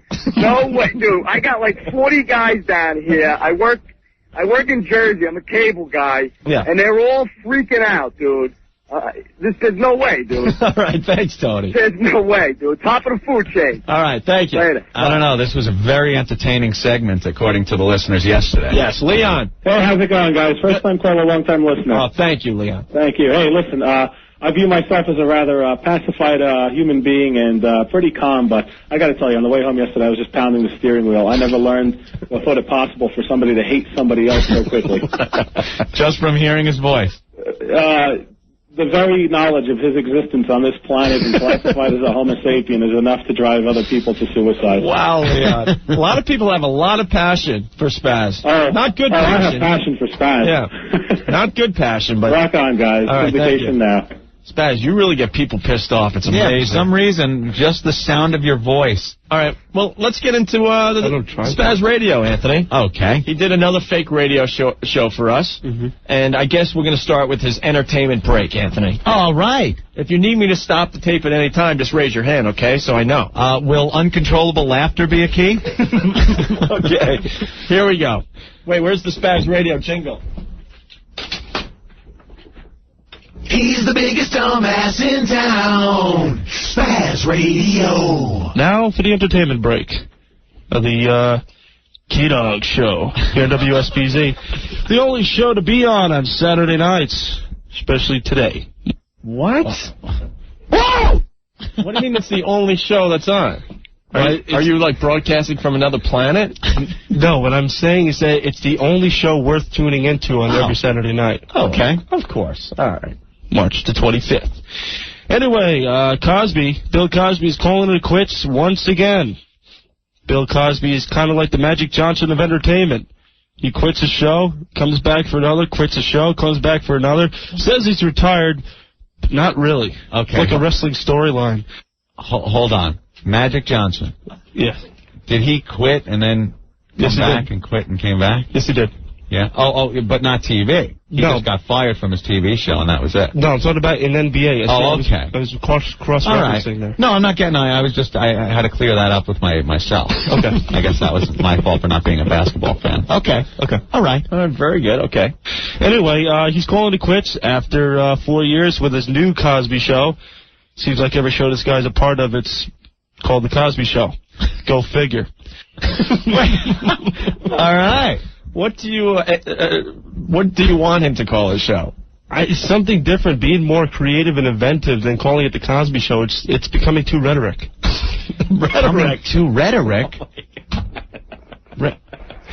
Whoa. Or rhetorical. Hold on. I just have to let that sink in for a minute. Please hold. I'm trying to see if it makes sense in any way. To rhetoric. It's becoming too rhetoric. I own it, right? Yes. Okay, just making sure. Just making sure. That's all. Don't be alarmed. All right. All right, give me the dictionary. Yeah, let's look up the word rhetoric and make sure it definitely doesn't work in that statement. Okay. Yeah, because Opie, maybe it's us. It's becoming too rhetoric. Rhetoric or rhetoric. To name every show he does, the Cosby Show, right? Yes. Okay. And do you know how to spell rhetoric? Yeah. Okay. All right. Yeah, my spelling is not like a R-E-T. It's R-H-E-T. R-H-E-T. R-H. Right. Turn the page. Thank you, Spaz. Turn the page. H-A-S-I-N-G-C-D-E. Okay. Well, we look it up. Oh, rhetoric. Okay. It's becoming too rhetoric? Yeah. The art of speaking or writing effectively. The study of principles and rules of composition formulated by critics of ancient times. 2. Skilled in the effective use of speech. B. A type or mode of language or speech. 3. Verbal communication.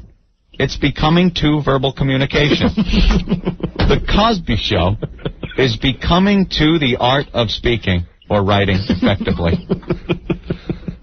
Or the Cosby Show is becoming to a skill in effective use of speech. All right. All right, Spaz. I guess it does make sense there. Sure, absolutely. Why not? A sense. King Gimp checking in River Edge, New Jersey. What does King Gimp say? Listening to Spaz, I'm falling to the ground and convulsing uncontrollably again while I'm typing this. Great. That's great. Should have said rhetorical. King Spaz. All right, ready? Let's move on with the Cosby break.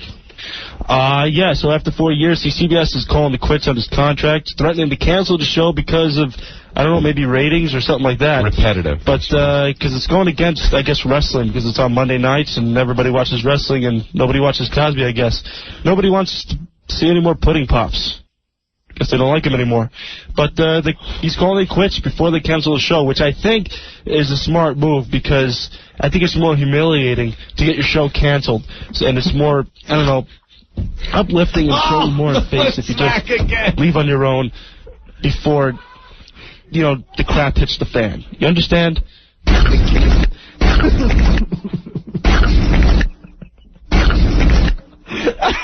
Is that the actual lip smack? That's Scotto's.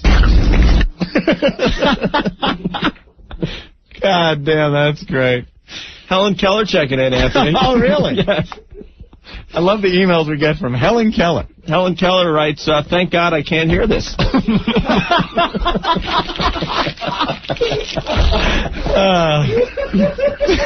And Uncle Al from Manhattan is trying to just help you out, Spaz. Not rhetoric, redundant.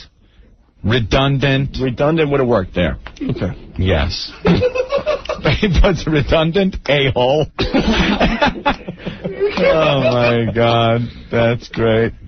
Screw King Gimp. We got King Spaz. I gotta say this. It might be obvious, but I gotta say it. He's not kidding people. This isn't a little joke. Damien. Yeah. Hi, what's up? What's up, guys?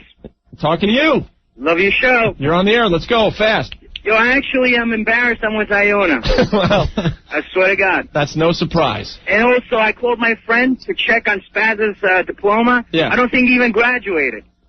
I did. You definitely graduated, Spaz? Barely. Okay. There. I actually remember listening to him in the cafeteria. All right. Oh, there you go. Was he a great college jock? Nah, man, nah. People fell asleep in the cafeteria, half of it. All right. Well, thank you, Damien. Take care, guys. All right, bye. There he goes. Damien, let's move on with the tape, Anthony. Oh, yeah. Okay, I think we're still in the Cosby break here. What? Jimmy from Teaneck, I don't know, a little excited about this whole thing. Kill Spaz now. No questions. Just kill him. The hatred. Let's move on. All right. But anyway, his CBS sitcom is ending. I believe the last episode will be this May. So everybody go get your videotapes and tape it because I'm sure another Cosby Show ending, this is like, what, the third or fourth Cosby Show? It should be worth taping and worth something in the future. I would assume until he comes back for another Cosby Show, and you have to tape the final episode of that one in 5 years. Anyway, moving on to Kate Moss. All right. We move on. Thank God. Mercifully, we move on to Kate Moss. We made it through that. You say anyway a lot, Spaz. It's a habit of mine. But one good thing, not once in that whole thing on Cosby did he call him a spook. which is a credit to you. Before we move on with Kate Moss, let's go to Anthony on line 1. Anthony, what's up? Hello. Hey. Hey. Listen, you guys, I'm crying. I'm laughing so hard. I mean, I work for the city of Yonkers, all right? Yeah. And I got at least 140 to 150 people that think this is like the best, man. You gotta let this kid do commentary, man. He should do mornings He's here. a riot. Well, he's going to start his new segment Friday called The Week in Review with Spaz. We're going to have him do national and local news. Oh, my God. I got one bone to pick with. And an entertainment report and a sports update every Friday. All right. All right, go ahead. Peace out. All right, thank you, Anthony. Let's go to Tommy before we get to the Kate Moss commentary, Anthony. Tommy, what's up? Tommy. You with me? Yeah, let's go. Anthony, Opie, legislation should be passed to stop this jerk-off from reproducing. This guy's got to be the dumbest son of a bitch on the planet. Thank you, Tommy. Spaz is very shocked to hear these people calling in, berating him. Al Sharpton checking in, Anthony. Oh, really? I want to recruit Spaz to be my speechwriter. Hey, Spaz, would you say a lot of the calls that are coming in, they're basically voicing the same opinions. Would you say they're rhetoric? Rhetorical. Would you say they're rhetorical? Rhetorical. Or redundant. Or redundant. Which one? Rhetorical.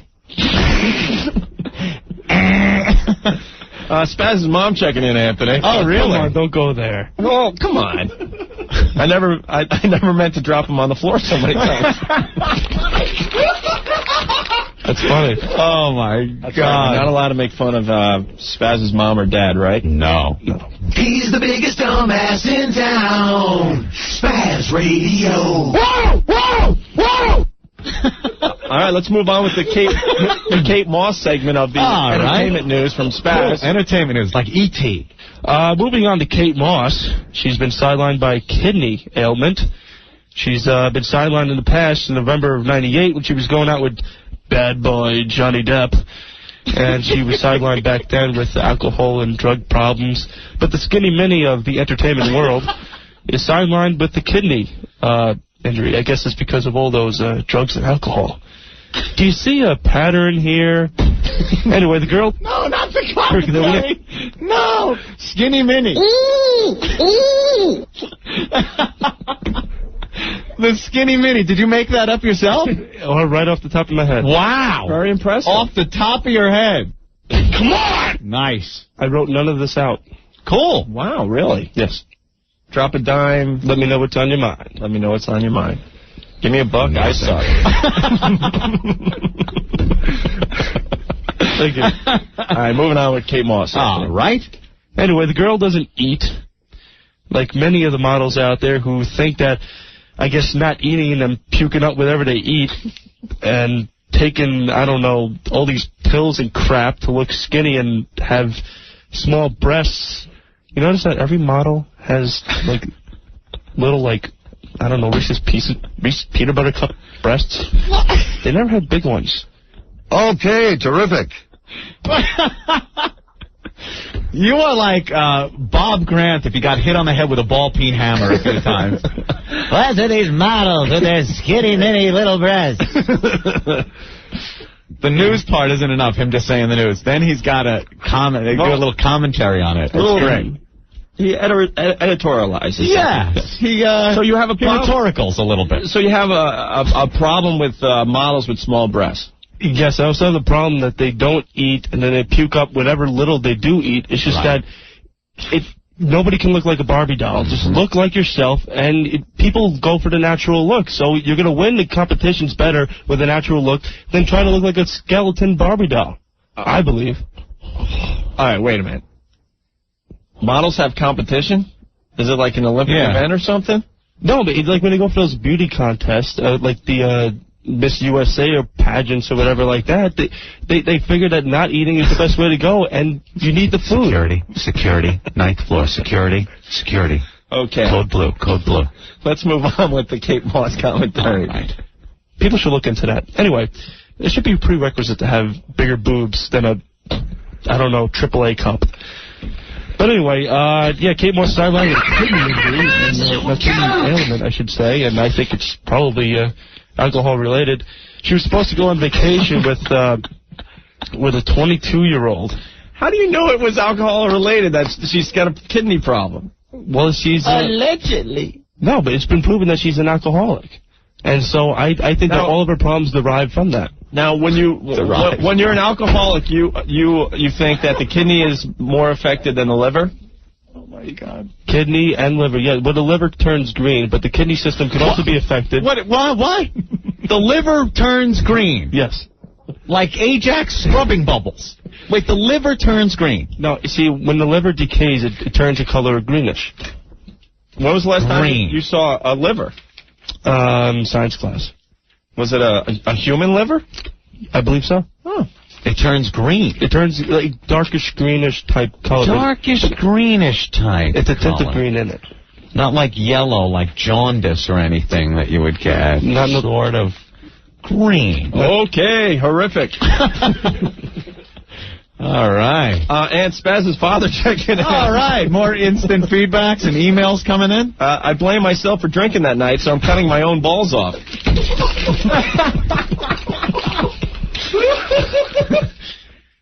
Art from Jersey. He's getting pissed. Does the little yellow school bus pick him up to bring him to work? Spaz is the positive one. Don Imus checking in. I say give Spaz the new morning spot. Quack, quack. Yeah. Plenty of them just coming in here. Buck from New Jersey. Smoking crack is better for the brain than listening to Spaz. I'm not even skipping any here. Okay. Can you take Spaz out back and put a bullet through his freaking head? Please end the misery. Yeah. Okay, horrific.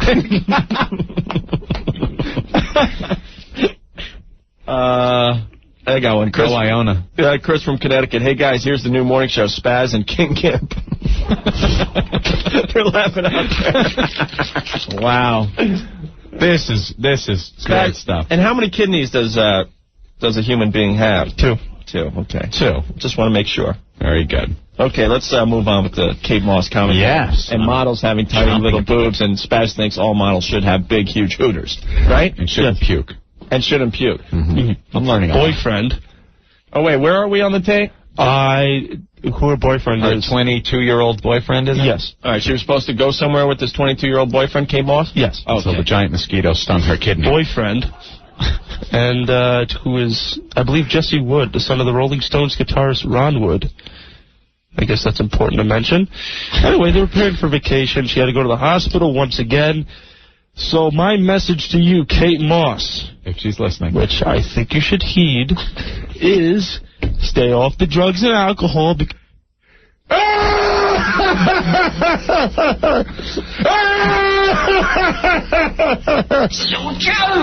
Wait, I gotta hear that. Oh my God! She needs to heed this. Which I think you should heed is stay off the drugs. Wouldn't you just use the word hear there? Like, you want to tell her something, so you think she should hear this?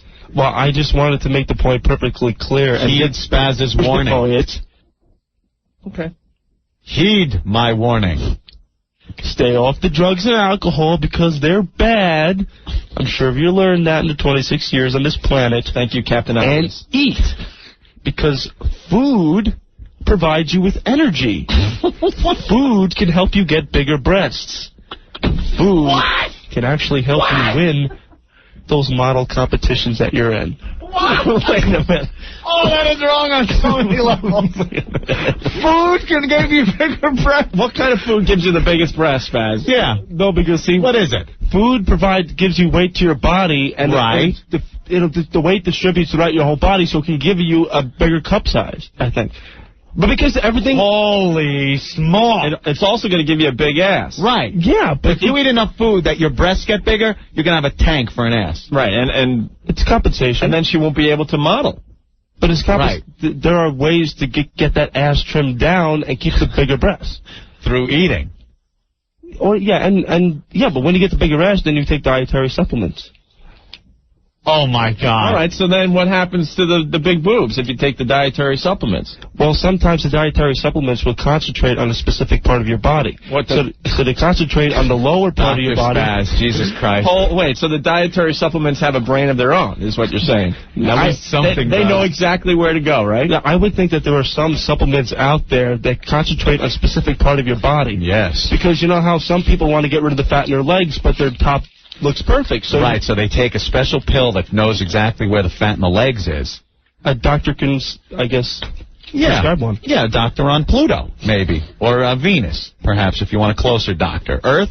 No. Not on our home planet. And Iona College checking in. All right. They're on their way to take back his diploma. En route. With sirens wailing, I'm sure.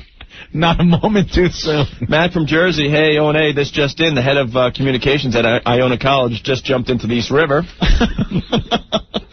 And Muhammad Ali checking in today. Oh, good, yeah. The greatest. Spaz, thank you. I once had a fear of embarrassing myself on the radio. You have proven that nobody can be worse than you. Barnaby Jones checking in. MD himself, man. Geriatric gumshoe. Thanks for the advice, Spaz. You learned something today. Was Spaz raised by wolves? He's the biggest effing retard I've ever heard. It sounds like Spaz didn't eat enough before making this tape. Michael from Jersey, Anthony, how the F does he manage to answer the phone? Spoketh the Spaz, heed my words, Minnie Moss, and eat breast food. What the F? Drew from Freehold, did Spaz come out feet first when he was born? Jesus Christ. So just eat a little bit more. Nobody likes a skeleton. If I want to see a skeleton, I would have been awake during science class. Okay? So eat. Get bigger breasts. Stop with the drugs and alcohol, and you'll be a better person for it. All right? All right. That's it for my entertainment portion of the break. Okay, terrific. He's the biggest dumbass in town. Spaz Radio. Whoa! Whoa! Whoa!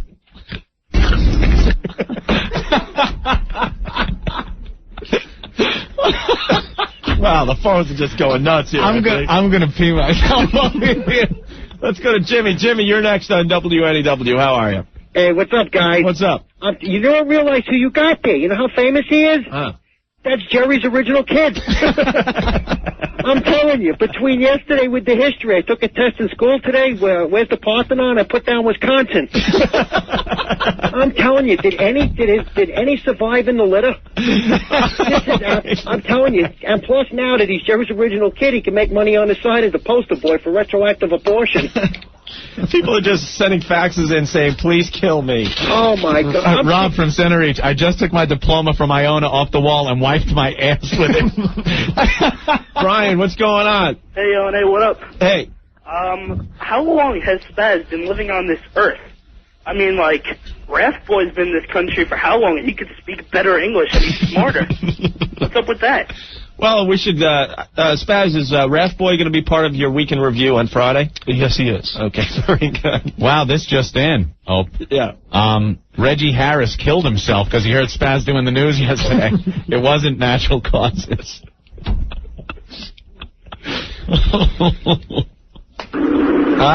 Frank, what's going on? Hey, I want to know if Spaz survived an abortion when he was a kid.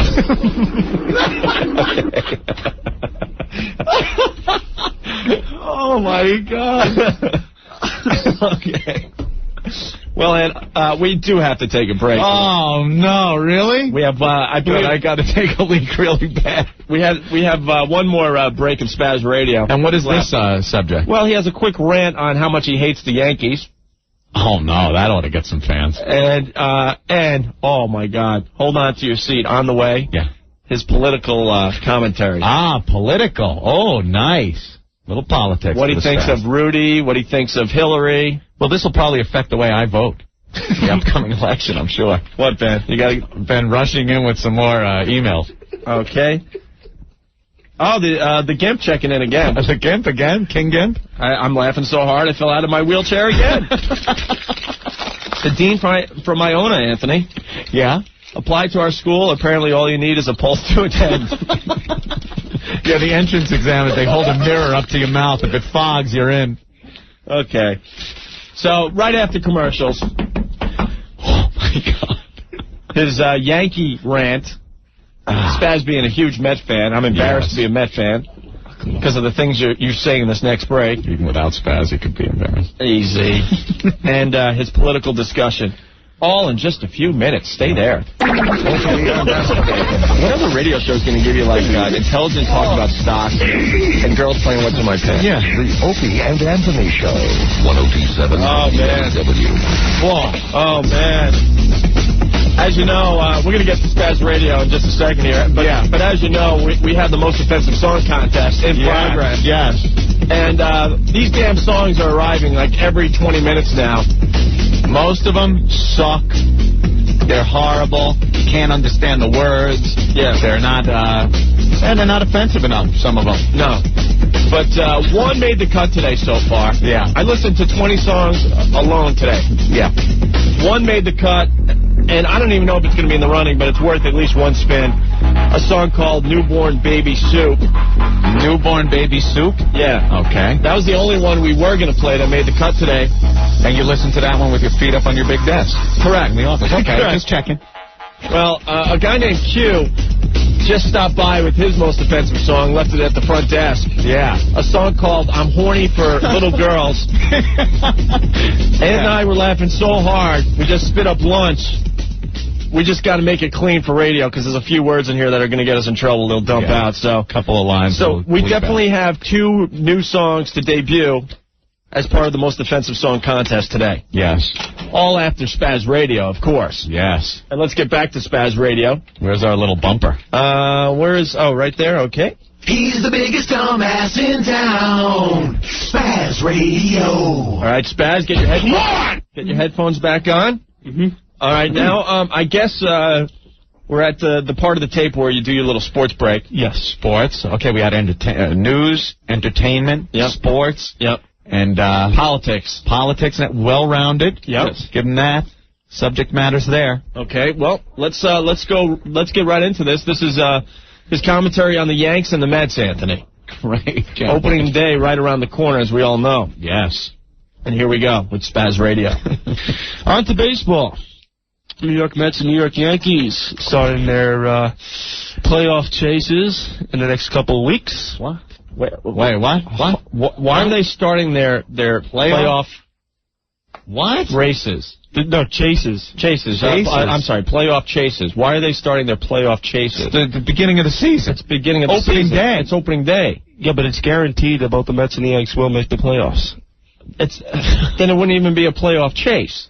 No, it's just isn't it a little early to say it's a playoff chase? Let's just see how they do the first week of the season. They could sleep out there the first 50 games, right, and it doesn't matter. The playoff chase usually begins in August-ish. It's great to see, the boys of June out there. My God. Swinging away. All right, so they're starting their playoff chase. Playoff chase. Yes, because that's their goal for the towards the end of the season is the playoffs. So I figured that they're beginning it now with Game 1. Anthony, Amadou Diallo checking in. What does Amadou have to say? Why do I get shot 40 times for doing nothing at all while people like Spaz are allowed to walk the earth? He's got a good question there. Didn't the Pope check in on your side over there? The Pope checking in. The Pope is apologizing for the Holocaust and for the fact that Spaz is walking the earth. Rudy Giuliani checking in. As we all know, the political commentary is coming up very soon here on Spaz Radio. Giuliani writes, if Spaz says one bad thing about me, I'll have him buck down faster than Diallo. We have guys in the hallway just losing it. Iona Special Students Unit checking in. Yes, Spaz did graduate. His classes consisted of advanced finger painting, building Legos 3, blocks 4, and using utensils 3. Opie, celebrities, no strangers to the Opie and Anthony show. Kate Moss checking in on the instant feedback. Yeah. Just ate lunch. Boobs grew 3 sizes. Wants to thank Spaz for that advice he gave earlier. Yeah, we learned today, ladies, if you have really tiny boobs, all you have to do is eat a lot of food and you're going to get bigger boobs. Never mind, your ass will look like a dump truck. But Spaz also said if your ass gets big with the boobs, you take those magical dietary supplements that go right to the ass. Yeah, because they have a brain of their own, obviously. Yeah, at least something does. And Will Pendarvis checking in. Ho-ho. Thank God, finally something that can't compete with the 92-minute rock block. 92-minute blockhead. The Grease Man checking in from Washington, Anthony. Yeah. I think Spaz should be dragged by a truck for his commentary. Yaddle doodle. Yaddle doodle, man. Right. No wonder they should drag Spaz by a truck, yeah. Oh, my God. I got to read a few more of these before we get back. I haven't laughed this hard in a while. Bob from Babylon checking in. I fear that my head will blow up as large as Cardinal O'Connor's if I listen to any more Spaz. That might be what happened to the good Cardinal. All right. That's all I got. You got any more over there, Ed? They are coming in faster than I could even refresh the screen. Yeah. It's amazing. All right. Well, let's get back to... we got to start this over, the Yankee-Met thing. Yeah, let's hear with them starting their playoff chases. On to baseball. New York Mets and New York Yankees starting their playoff chases in the next couple of weeks. Not sure who the Yankees are starting off against because, as everybody knows in the K-Dog show, or the K-Dog listeners know, that K-Dog does not like the Yankees. Whoa! So you got faithful listeners like the Opie and Anthony show. All the K-Dog listeners. They follow you wherever you go, huh, Spaz? I had faithful listeners in college. Very good. Hey, K-Dog listeners. Hey, K-Dog listeners. Hey! Hey! What happened to your listeners when the Special Olympics was in town? I want to live. Marlon Brando checking in. Oh, the horror. Spaz, proof that man evolved from monkeys. Except I think monkeys are smarter than Spaz. Who lets Special Ed walk around without his helmet? All right, so we're learning that Spaz has followers, Anthony. Yeah. And they all should know that he hates the Yankees. The faithful, not Spaz, the faithful K-Dog listener. K-Dog listener. Don't get the two mixed up. I forgot. Okay. I hate them. I think they're a bunch of cocky SOBs, and I really feel they should not make it this year or any year. I just hate them. Don't ask me why. I just hate them. If you ask me why, I'll give you like a whole hour answer that you probably don't want to sit through. At least you got that right. Well, Spaz, now that we have you live on the show, we just listened to the tape. Yes. Yeah. We have to ask. Why do you hate the Yankees so much? Because they're cocky to go around New York or any part of the country. Oh, damn them. They win. Oh. The continent. Yeah, but the thing is, I don't mind so much that they win. I respect that part. But the thing is, they're just like the Atlanta Braves. They go around and say, I'm better than you. What? No, they're not like every year. Oh, they're not like the Atlanta Braves. No, they're winners. I'm a Met. Not losers. I'm a Met fan. The Yankees are not like the Atlanta Braves. No. No, I'm not terms of winning, losing records. I'm talking about their cocky attitudes. Their cocky attitudes? That's called That's called confidence. That's called New York. Well, let me go one step further, Anthony. Give us an example of a cocky attitude that you heard from the Yankees. I don't have a specific quote, but I know that every time that they're on the news giving a quote for the news, it's just that the way they present themselves, the way they have their noses up in the air, and the way they bash the Mets. I mean, it's okay to talk trash. The outfielders, they're catching pop flies, their noses up in the air. But it's okay. Making the plays, making outs. Not like your Mike Piazza. I don't know. They just have this I'm better than you, holier than thou BS attitude. Because they're better than any other team than the Yankees. And talking as a Met fan, don't you think they deserve that right to say that? They've won a lot of championships lately. I believe that they should be reserved about it. They should just keep their winning to themselves. No, I'm just saying. Black out the last game of the World Series every year so we don't know who won.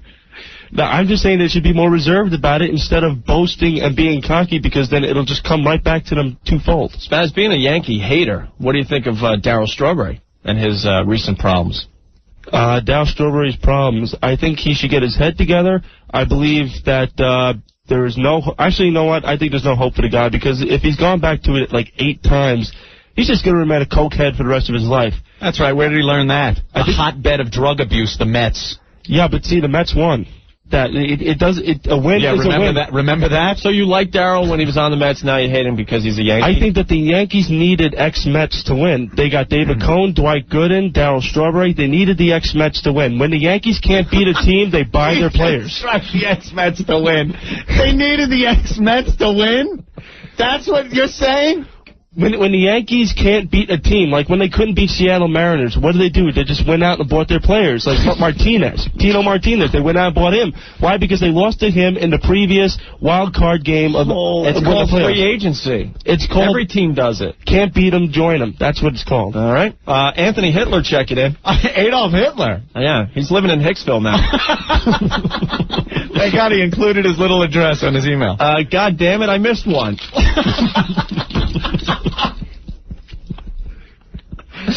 Chris from the Island checking in. This is a little obscure, but the faithful listeners will appreciate it. Spaz is so stupid, Tel Aviv limo just called. They want him to work for them.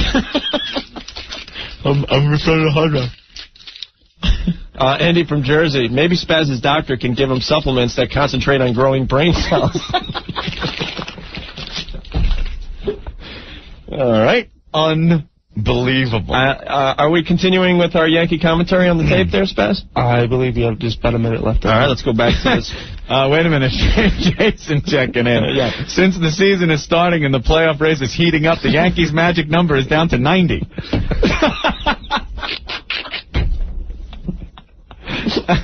That's great. Anthony Dolly Parton checking in. From Tennessee. I didn't even know we were on in Tennessee yet. Yeah.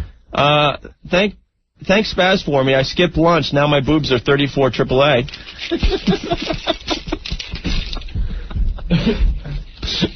The kid from Massapequa. Spaz is a living abortion. You could still see the marks left by the coat hanger and dirty knife. Oh, Jesus. Oh. Okay. All right, let's move on with the commentary on the Yankees, I believe. Great. So, on with the Mets, the better team of the New York area. The Mets will be beginning their regular season in Japan. Not sure which city in Japan, because I don't know Japan that well. Never been there, but they're beginning their regular season in Japan. Games will be broadcast this coming Wednesday and Thursday on the Fox Sports Channel at 5 o'clock in the morning, which is probably about 7 o'clock at Japan time in the evening, I should say. So 5 a.m. Wednesday and Thursday in Japan. They're playing the Chicago Cubs, and then they come home to open up their regular season at Shea the following Tuesday. Not sure against what team, but check your local listings. Anyway, that's my sports break, and now we're going to be getting into a little bit of... Do you have a problem with the Mets playing in Japan, Spaz? Yes. Wow, you do? Yes. I could hear it in What seems to be the problem? Come on! I believe that they don't deserve to see American baseball over there. Why is that, Spaz? I don't know. They should just keep on sending over their high-priced players. They can't really pitch well, Hideki Arabu. And just keep it at that. I mean, I don't know. It's just that the Japs. The Japs. Rolling the Enola Gay off the tarmac. They're another ones. They're just like the Yankees should play over there because they mix well. They're cocky. They think they're better than Americans and everything like that. So they should not.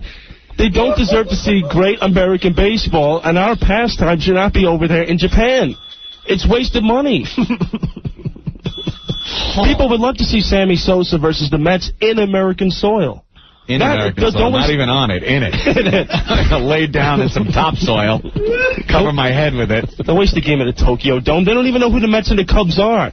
They're just there eating sushi and not knowing what the Mets are. Note to management, we need another inappropriate bell.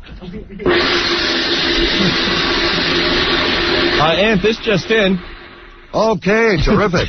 Okay, horrific. Steve Mason checking in. Anthony. Oh, really? The morning show here for the next 2 days. Yes, finally a radio show I could beat. I wouldn't count on it. Spaz Radio. Anthony, the sniper across the street, checking in. Let me look around. I guess he has a laptop on his perch. Just let me know when you want me to shoot K-Dog and take him out of our misery.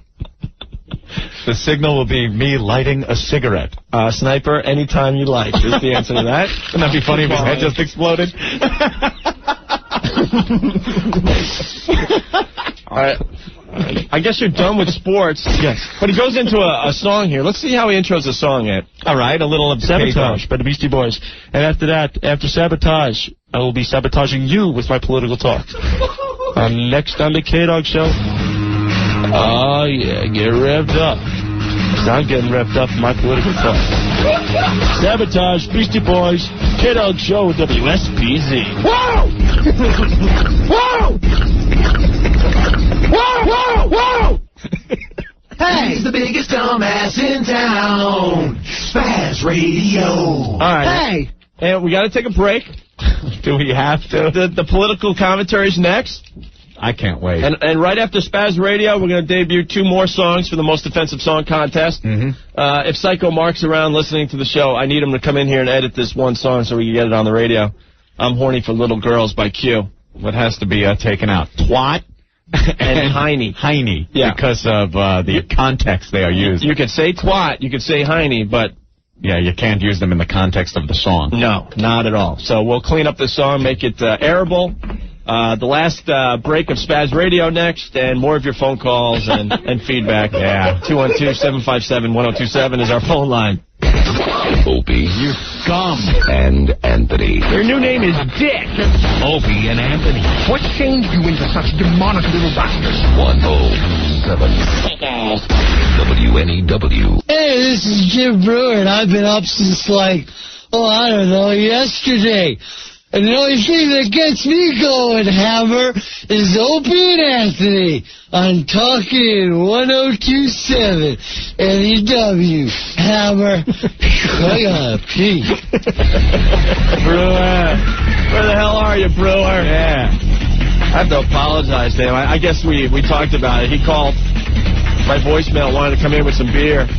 When? It was a while before we went on vacation, and there was a mix-up.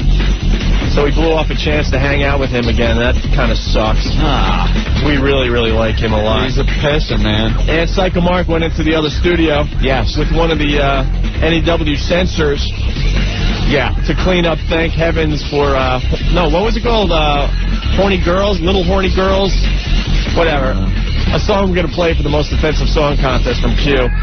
It is. It's good. It could be in the running, people. I like it. Very creative, very offensive. Mm-hmm. Yeah. And we're going to get into that right after this final segment of Spaz Radio, Ant. Spaz Radio is amazing. Last time I saw people come together in hatred as much as they are against Spaz, it was in the Frankenstein movie when they had the pitchforks and the torches and were headed toward the castle. Yeah. That's how they feel towards Spaz. Yes. It's amazing. And the New Jersey Devils checking in. Okay, the Devils. Yeah. Didn't realize they were fans of the show, but thanks, guys. We would like to donate some hockey equipment to Spaz so he doesn't hit his head anymore. A helmet. Jesus Christ himself checking in, Anthony, from Nazareth. Very good. I'm going back on my cross from listening to this Spaz Radio. Screw being your savior. You're all a lost cause. Wow. Everything that has happened in history, and that's what put him over the edge. And put him back on the cross. Bud Dwyer checking in. Remember our Bud Dwyer? Yes. O&A, hi. After hearing this, just shot myself again. I guess he's had enough. All right. He's the biggest dumbass in town. Spaz Radio. Whoa! Hey! Whoa! Whoa! Hey! Hey! And, of course, Friday we start the new Spaz segment, Spaz's Week in Review. Yeah, this is just the preview. Yes. every week, everything that happens that week in the news will be Spaz's special little segment. All right, and back to the tape that he made while we were on vacation. I guess we missed a few political stories. Yeah. And, well, Spaz, he's coming out of a Beastie Boys song, Sabotage, because he was making a little demo tape for us. Yeah, this is a little different than the segment we're going to start Friday, which is just Spaz's Week in Review with bumpers and news music behind him and the teletype. This show, right. All right, so here we go. Spaz. Sabotage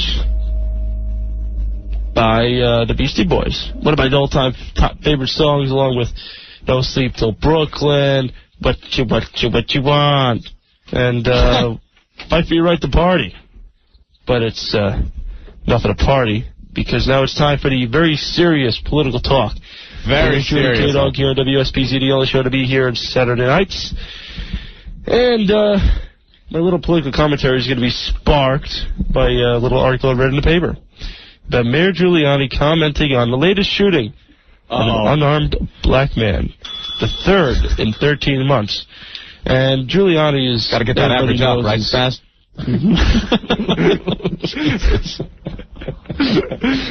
Let's start from here. Racial shootings, yes, of course, Spaz. And Giuliani is, everybody knows, is a babbling idiot anyway from time to time. He's huge forehead that at the TV screen. And hot, the kettle for you. Wait, what'd you say about his head? I said it takes up half the television screen. Oh. His head. His head. In every shot it takes up half the TV screen? For most, he's got a huge forehead. Wouldn't that depend on the camera guy zooming in or out? But his head is that big.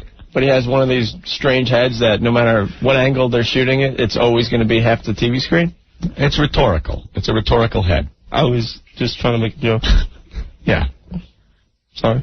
It's just a joke. Just a joke. It's a little joke. See? Even Arthur knows. It's a little joke. Right. And he's a very, very confused man. And he made very, very confused statements, which... Who are you talking about there, Spaz? Giuliani. Well, looking in a mirror, what? Okay. I guess they're expected by the man. Anyway, he says that there's a legitimate cause of concern for some people. And he continued on his weekly radio program to say that the shooting was for political exploitation. He says sometimes it's hard to distinguish between those who have legitimate concerns and the exploiters.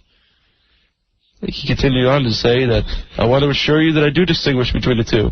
He continued, I realize there are legitimate causes for concern. I also realize that there is a very, very well orchestrated, politically orchestrated situation here. Once again, Rudy makes no sense. Oh, my God. Why doesn't Rudy make sense? Rudy doesn't make sense. Rudy. That quote made no sense at all. Well, with you saying it, I gotta agree. I didn't really understand it. I read it over and over again, and it absolutely made no sense, so I thought I'd pick on it. Was he saying, now just from what you said, it sounds like what he was saying was some people voice concern over these shootings, not because they're actually concerned, they do it for political reasons. Yes. Okay, that's not that out there. That could have been summed up very quickly, concisely. That's a statement that makes sense. Right. Whether it's true or false, you could decipher it. But in my opinion, he did not word it correctly. How should he have worded it? Wait, please never do that when I have a mouthful of coffee. It almost came out my nose. It was this close. All right, so how should he have worded that statement? I think the way Anthony just put it was fine. It made sense. But the way he put it, he said it was orchestrated, politically orchestrated. I mean, it's redundant. The way he said it. Rhetorical? Or rhetoric. Let's move on. Spaz Radio. Do we have some oxygen tanks? Huh? You did some scuba diving, right? Do you have any oxygen tanks in the office that I can maybe breathe in real deeply? Oh, no. I think I need oxygen. I can't tell. I think I'm fainting. I do have Valium, though. Valium might help. This is just golden. Okay, let's move on. And his Dyke political adversary, Hillary Rodham Clinton, accused the mayor of leading to rush judgment in the case. Okay, listen, Spaz, you are trying to learn from us. Yes.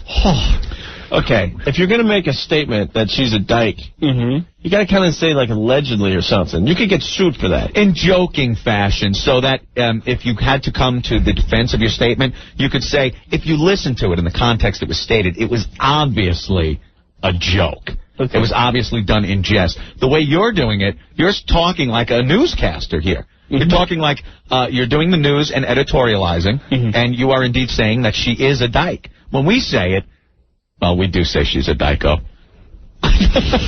No, when we say it, it's a goofy show. You could tell. You know, the Opie and Anthony show, dopey show. You don't go to CNN for a dick joke. You don't come here for your hard-hitting news. You don't see Tom Brokaw calling Hillary Clinton a big fat dyke. Hillary Rodham Clinton, a big bull dyke. Tonight on NBC Nightly News, we interview the road shower and ask her, how does she like it? Wood floor, pool rack full of afro hair, or the two-finger mohawk. Tonight on NBC Nightly News, exclusive interview, Hillary Dykey Rodham Clinton. So you never hear Tom Brokaw saying it. No. Okay. So this is your commentary on the dyke Hillary Clinton? Yes. Allegedly. Allegedly. Hillary Rodham Clinton accused the mayor of leading to rush judgment in the case of the third fatal police shooting of an unarmed black man in 13 months.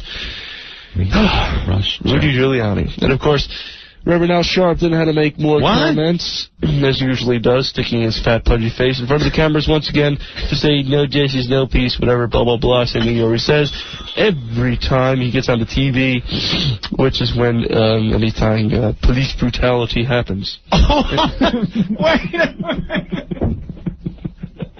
I'm dying over here. I think I'm having a heart attack. Look, I can't finish the show. I'm dying over here. I'm listening to Spaz. I think I'm having a heart attack. Oh! I'm listening to the words. I can't finish. I'm dying over here. Okay. Holy smoke. Tom on line 7, the Clue train is coming by. Hop on, Spaz.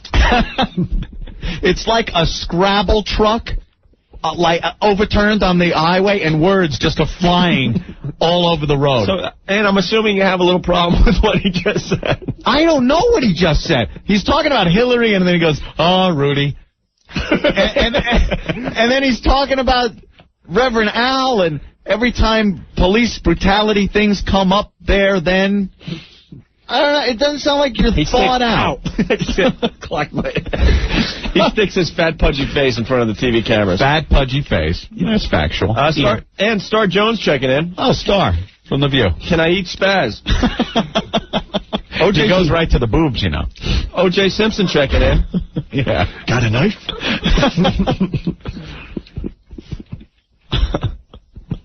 Spaz's teacher checking in. I had to get a special stamp made up for when I graduated graded Spaz's papers. It was okay, pathetic.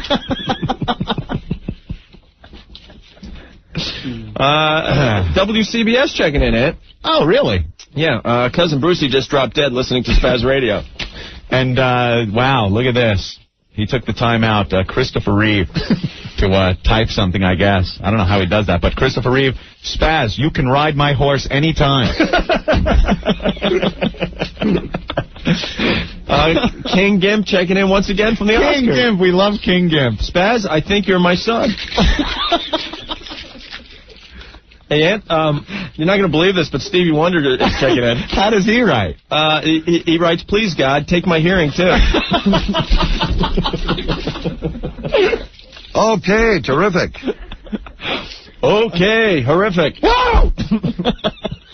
All right. Holy smoke, I am dying. I'm having a heart attack. I'd like to finish the show, but I'm dying over here. All right, are we done with the Reverend Al? I don't know where we are on the tape. We're coming to a close. Coming to a close with his Reverend Al commentary, Anthony. Okay. Anyway, so that is that, and that leads us to the Senate race between the Dyke and the guy with the huge forehead. Let me tell you what you're getting here, folks. You're going to tell us what we're All getting. right. Okay. Everybody might want to take notes. Take out your notepads because the election is coming up, Election Day, and you might want to refer back to Spaz. Sure. Here we go. You got Rudy Giuliani with a big forehead, and that hairstyle he has. He's got a lisp. He babbles on like an idiot from time to time. He doesn't support the police all that well, even though he is their boss. And he's a Yankee fan, which is a minus. Definite minus. You got Hill. Right. Well, those are the issues I look into when I want to see.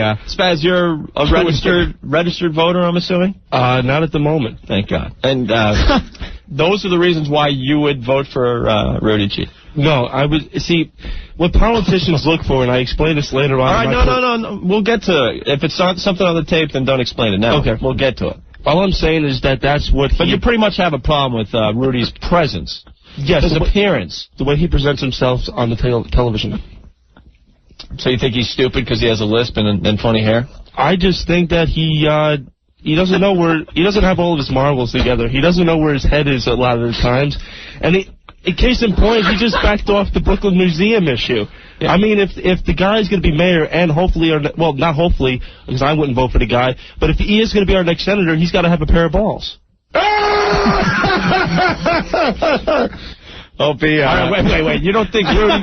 The one thing Rudy G does have, whether you like him or hate him, is a set of balls. But he backed off at the Brooklyn Museum. How did he back off? What did he do? He just gave in. He said, I'll give you the $5.8 million, and I won't argue with you anymore about a piece of art. And the guy cannot take... I'm not a huge Rudy fan, but I respect him for backing down on that issue. Because he was totally wrong on that issue. He was totally wrong. It's a freedom of speech issue. Mm-hmm. You know? I just don't... I don't think he presents himself freedom of speech, freedom of expression, I should say. But, Angelina Jolie checking in. Yeah. I make out with my brother because I'm afraid all men are as stupid as Spaz. Okay, let's move on. Are we? Oh no! Now this is your what you think of the dyke Hillary Clinton, allegedly. Of course. You got Hillary Clinton, who is a dyke, or politically correct saying she's a carpetbagger, and what? A carpetbagger. So you were being politically correct by, instead of calling her a dyke, you wanted to call her a carpetbagger? Well, I was actually going more towards the slang. Yeah, what is a carpetbagger? Or carpet muncher. Carpet meaning like the hair down there. But when they refer to her as a carpetbagger, they're not referring to her being a dyke. There is a saying that is a carpetbagger, is what they were saying. Carpetbagger is not the same as a dyke? No, that's a rug. Holy mother of pearl. No. No, carpetbagger. A carpet muncher is an expression used for someone that you assume is a lesbian. Okay. A carpetbagger is a political term that means, Spaz? No clue.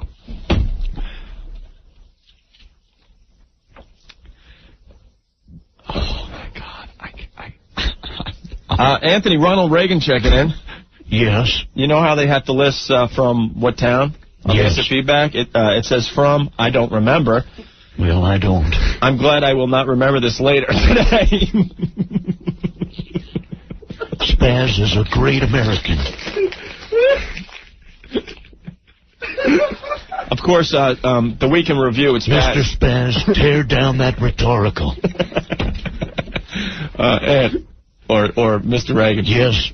Of course, we're doing the Week in Review with Spaz starting this Friday. With that said, Dr. Kevorkian checking in. He would like to be a guest on Friday's show as well. Book him. Hooked on Phonics checking in. Give us 20 years and we'll do what we can for Spaz. All right. See, a carpetbagger, she's not from New York. So she's kind of like packing her bags and settling in New York just to get the Senate seat. Oh, okay. Yeah, and that's what a carpetbagger is. She'll pick up and move somewhere and say she's from that place, right. you know. Okay. Wearing the Yankee hat and then Met hat. Okay, so she's both a carpetbagger and a carpet muncher. Very good. According to you, yes. All right, here we go. Back to Hillary. You got Hillary Clinton, who is a dyke, or politically correct saying she's a carpetbagger. Snorting. And she can't decide whether she's a Yankee fan or Met fan, so which shows that she's very indecisive. And what else can I say about her? Oh yeah, she backs down from whatever she says. Like in the Amadou Diallo case, she said one thing, and then later on, when she got flack from it, she said another thing. So, which means she's not using the balls that she has. Was that meant as a joke, Spaz? That's pretty good. It kind of worked. Yes. Yeah, see, Arthur knows. That was funny. I don't think she ever wore a Met hat, though, Spaz. I think she... No, I believe when the Subway Series, she actually switched them off. Okay. You may be right about that. Because after all, she's been president for the past 8 years because she wears the pants of the Clinton family. Ah. I would think. Anyway. Try not to. You'll hurt yourself. So, that's the Senate race. Pick and choose who you want, people. That's basically what you're getting. That's it. Politics is bad. See, in the political world in Washington, D.C., you have people there who are not in it for the people, the masses, the people who they govern. They're in it for their money, for the pockets they have aligned on themselves. Whoa! Explain yourself. The pockets they've aligned for themselves. Yes. What I meant was that politicians don't give a crap about the country or about the masses that they govern. They're only in there to put the money in their pockets from the lobbyists that work for them. So you meant to say lining their pockets. Lining their pockets. And not the pockets that they're aligned with. Well, they're aligned. I'm aligning myself with the pockets. That's my running mate, a big pocket. No, they're... You know, most people would like to align themselves with a party or a position or a platform. I'm aligning myself with pockets. Look at this one. It's a big cargo pocket. I could fit a whole wallet in there. Look at this little one with a zipper for my cigarettes. Well, they align themselves with the people with the most money. The pockets. Pockets have all the money. Well, where's the money, Opie? Where do people keep their money? In their pockets. That's why I'm with the pockets. Someone shoot me in the skull. Yeah. The KKK. We've been looking for a representative in New York, but I'm not so sure we could trust him to light the crosses. All right. Wow. In the political world in Washington, D.C., you have people there who are not in it for the people, the masses, the people who they govern. They're in it for their money, for the pockets they have aligned on themselves. Whatever money they can get, that's what they're there for.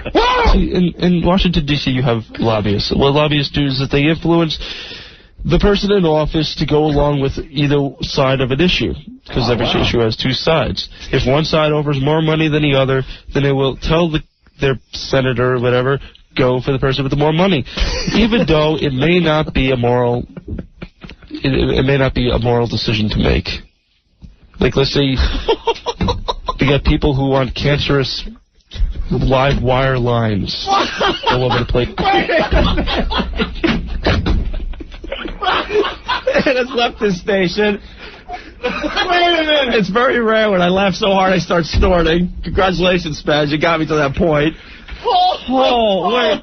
Let's back up. There are so many things right there. Cancerous live wires. That's like giant mosquitoes. What's a cancerous live wire? Dude, I think he means the high tension wires, the high voltage lines around residential areas. Yeah. That haven't been proven this, but they might cause cancer. Yeah. I don't think you refer to them as cancerous wires. Like the wires have tumors dripping off of them. God damn, I gotta hear that again. All right, I think I backed it up to that point. Here we go. On themselves. Whatever money they can get, that's what they're there for. See, in Washington, D.C., you have lobbyists. What lobbyists do is that they influence the person in office to go along with either side of an issue, because every issue has two sides. If one side offers more money than the other, then they will tell their senator or whatever, go for the person with the more money, even though it may not be a moral. It may not be a moral decision to make. Okay, terrific. Like, let's say they got people who want cancerous live wire lines. You want cancerous live wire lines? Hello. I'm against the cancerous live wire line. It's benign cancerous live wire. Ask not what cancerous live wires can do for you. Ask what you can do for cancerous live wires. I propose by the end of this decade, we will go to cancerous live wires on the moon. Ever. That's not what your country can do for you. We're going to blockade those cancerous live wires until they send those missiles back to Moscow. Cancerous live wires and giant mosquitoes. We're in danger here in the city. Opie, I'm frightened. You got people who want cancerous live wire lines all over the place in a small town in Florida. You have people who oppose it because it causes cancer. More money is given to the senator by the people who want the paralyzed, and he's going to go with that. And it's just the way it happens. So politicians suck. They blow. They're in it for the money. They're not in it for the people who they're supposed to govern. And we elect these people. So keep that in mind when the election year comes up every year, no matter if it's a senator or you're a delegate or whatever people you vote for. Just keep that in mind. Politicians out there, screw. They kiss babies, look great on television, comb their hair, brush their teeth, whatever. Look great, say what the people want to hear, get elected, and then they do crap for the country because they're only in there to get the money and to cheat on their husbands or wives. I have a dream that cancerous live wires will be in the promised land. And every politician cheats on their wife? I believe so, yes. Read my lips. No cancerous live wires. Mr. Gorbachev, get rid of those cancerous live wires. It's like a horror movie. In a small town, cancerous live wires. From the mind of Spaz, it's cancerous live wires. How will you defend your family against cancerous live wires? Coming to theaters this Friday. Anthony, Christopher Reeves checking in once again. For the love of God, someone pull my plug.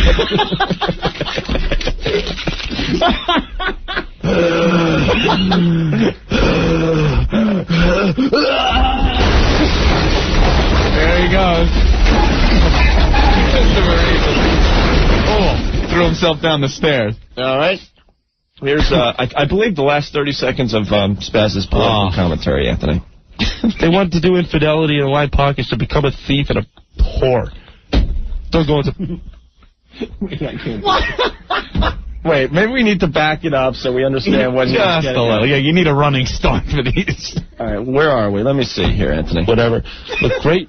Say what the people want to hear. Get elected, and then they do crap for the country because they're only in there to get the money and to cheat on their husbands or wives. They want to do infidelity and line pockets to become a thief and a whore. Don't go into political office and screw the country for your own needs and gains.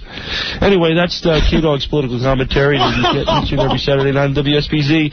And as we leave you, because it is time to go, leave you with a pun. I like to leave it a pun every week. Here is Ozzy Osbourne, Mama, I'm coming home, and Mama, I'm coming home, so I hope you saved dinner for me. Anyway, listen to the Q-Dog Show next week, 8 o'clock, Saturday night. Put some strychnine in it. And I'll see you there. Wow. All right, let's just let that soak in for a minute here. Oh, what were you trying to say at the end there with the pockets and the thief and the whores? I was saying that if people want to become politicians, to become to align their pockets with money, which is what they do, and to cheat on their husbands and wives, then don't go into politics and screw over the country for your own needs and gains. Just become a thief and a whore. I shall not seek, nor shall I accept your nomination for cancerous live wire.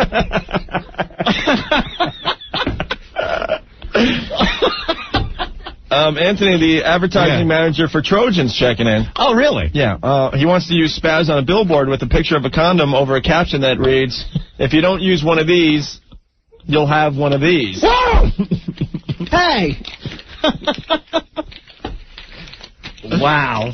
The celebrities just came out in droves talking about Spaz. Well, let's go to Ryan from Huntington. The monkeys at the Bronx Zoo who threw their crap at people have a higher IQ than Spaz. Jim from Westchester. Hey, guys, turn on the news. The teachers at Iona College are committing a mass suicide. This just in. Spaz, you sound great. Your mentor, Ken Dashout.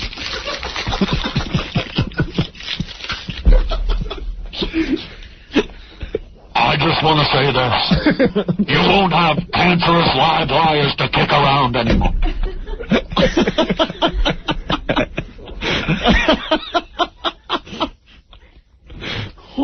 Well, we got to end Spaz Radio with the jingle. Yeah, where is it? Till Friday. Is it Friday already? Jesus Christ. He's the biggest dumbass in town. Whoa! Spaz Radio. Whoa, whoa, whoa! Whoa, whoa! Hey! Whoa, whoa, whoa! Whoa, whoa! Hey! Hey! Whoa! Whoa! Hey! Hey!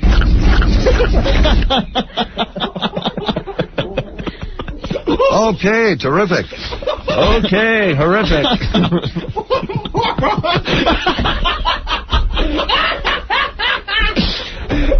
See, there's a small percentage of people out there that think like Spaz is, making, That is a put on or something? Oh, yeah. I cannot assure you enough. And you can't, I don't even think there's that many people that think that because you can't just put this on. He would win an Academy Award. You'd have to give him an Oscar. All right, Spaz, this is too good. That's why we're doing Spaz's Weekend Review every Friday for a while. Every Friday. Any stories you're working on for the next edition? Well, we got that Cuban Raft Boy. Right, okay. Yeah, well, don't spill the beans on that. No, I can't wait to hear. We can't wait for Friday. Let me oil this up. Hey, keep the stick. Anything else? Anything else come to mind as the week rolls on? Oh, my God. I went to the Pope. You have some commentary on the Pope. The Pope's visit to the Holy Land. And commentary on a picture I saw in the Daily News, but with the Pope. Okay. And I'm going to do a little, I may be a little late, but I'm going to do a little post-Oscar review. Oh, that's good. That's topical. It was during this week. Sure. That's good. And anything within the last week is good. Yeah, that's all I've gotten in the top of my head so far. Write your joke. Insert joke here. All right, Spaz, this is how Spaz's Weekend Review is going to work, okay? We need you to hit on a bunch of topics, national news, local news, entertainment report, and sports, right? Sure, whatever, man. And maybe a little like human interest. One of those stories that has that goofy twist. Kind of the touchy-feely. Kind of like the guy yesterday with the cell phone and the lion cage thing you did. That is like what's called human interest. Something that's a little off-kilter, a little wacky. A little dog named Snuggles. Right. Stuff like that. So what we need you to hit those topics.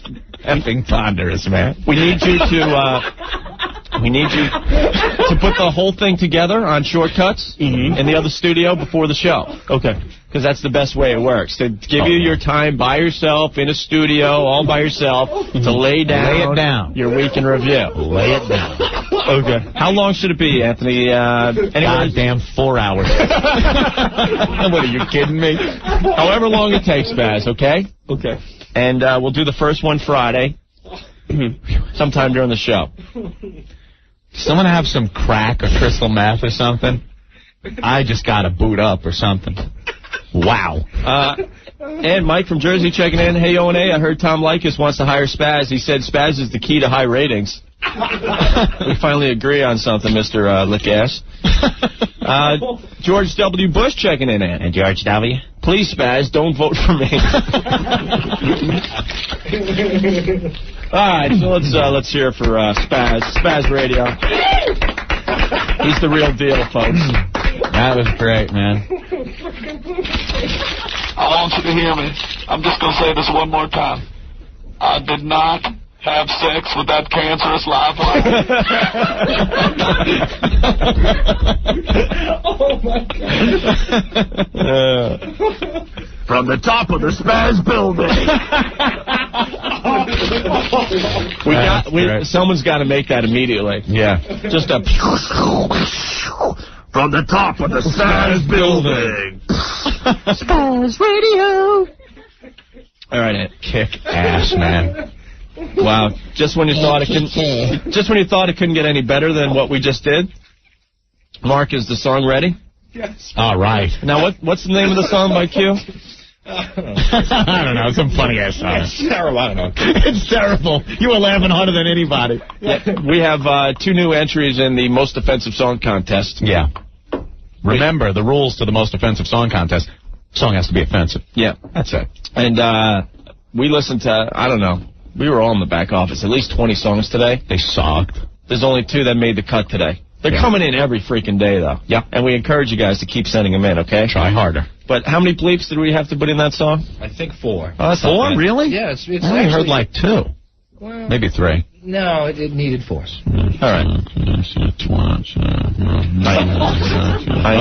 Heiny, twat. Heiny, twat. Right. On the contest. Balls twice. Oh, okay. Oh, that's not bad. Twice, Heiny, and the twat. No, we come in a pair, you know. But I'm pumped. Thank you. That old gag. Yeah, thank you, Spaz. So, man, we got to take a break, and we'll play the 2 new entries in the Most Offensive Song Contest. Okay. Hey! Hey! Whoa! And we'll do that next. Stay there. Opie Keep your hands away from your pants. Too late. and Anthony. I'm just a plain bag. More stupidity on the way. 102.7 WNW. All right, we're back. Hey. Just a couple minutes away from 2 new entries in the Most Offensive Song Contest, Anthony. We're all trying to catch our breath here. Finally got my composure. Gotta say, you guys just keeping us entertained during the commercial break with your instant feedback. I was dying. There's hundreds of them coming in, and you guys are funny effers, man. Funny effers. Some guy was driving home, and he saw the giant mosquito sitting atop a cancerous live wire. He tried to run away, but an FBI agent sprayed him with DDT. Boy, you really got to go back with this show. All right. Let's invite the WOW guys in really fast. All right. Mark should be coming in with the edited version of the I'm horny for little girl song. That's just going to make you drive off the road. But first, let's say hi to Mike, Chris, and David, Anthony. Hey guys. Hey, what's up? What's happening? The latest WOW guys, Anthony. Yes. Now, of course, we encourage you guys to get on live TV with the WOW signs. I guess someone got on Channel 7 last night with a huge WOW sign. Yeah. And you guys got on what, TRL? Yeah. MTV again? Yep. That's a good one. Good target. They hit TRL on the 14th of March. It is a target-rich environment out there. TRL is one that's just been slammed. It's like the German ball bearings plant. Always getting bombed.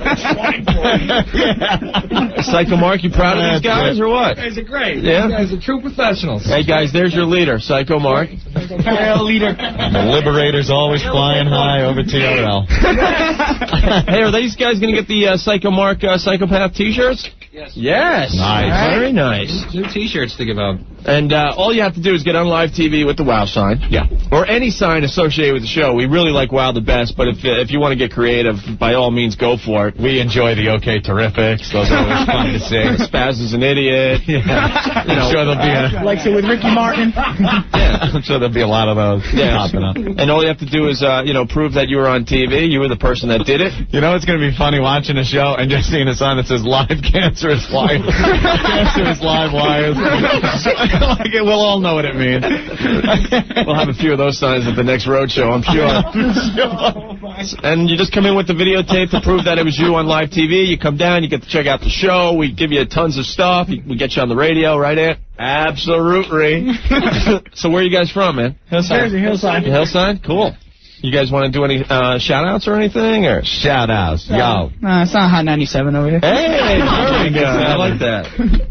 Yeah. Say hi to my cousin, my friends. All right, that's cool. Listen to all them. Your girlfriend? What's your girlfriend? Janet. Janet? Does she go? I don't care. Whoa! A couple of chains. All right. Did you guys enjoy Spaz Radio? Oh, yes. Great stuff. Classic, isn't it? Yes, it is. They were sitting out here just howling. Yeah. Absolutely howling. Hey, would you like to explain to the audience there? I think he can. How much you packing? 400. 400 pounds. That's right. How old are you? 18. Oh, you're the guy. 18, that's right. Wait, we talked to him just before our vacation. Yeah. Wow. 400 pounds. I got the thong. Oh, my God. All right, wait. You didn't fit in that. Yes, I did. You fit in that. Yep. Can you put that on so we can get a picture on the unofficial website? Yeah. I'll do it. I don't care. You'll do it? Let's see. Step into that thing. All right. All right.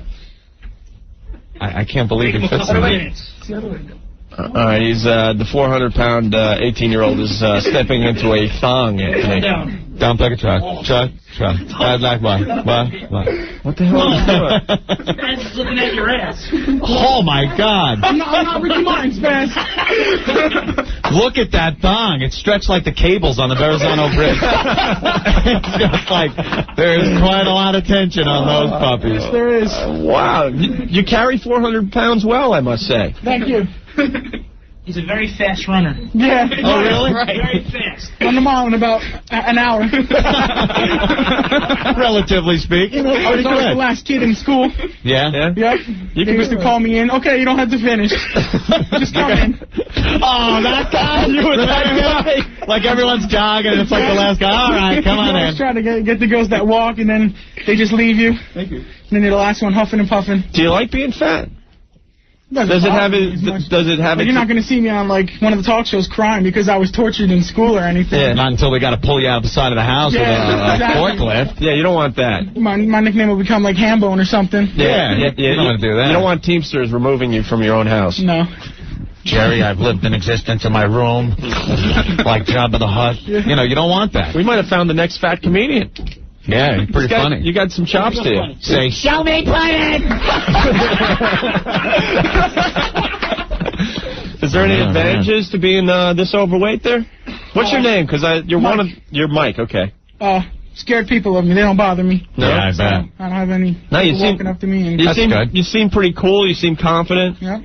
You know? Seems like no one's going to mess with you.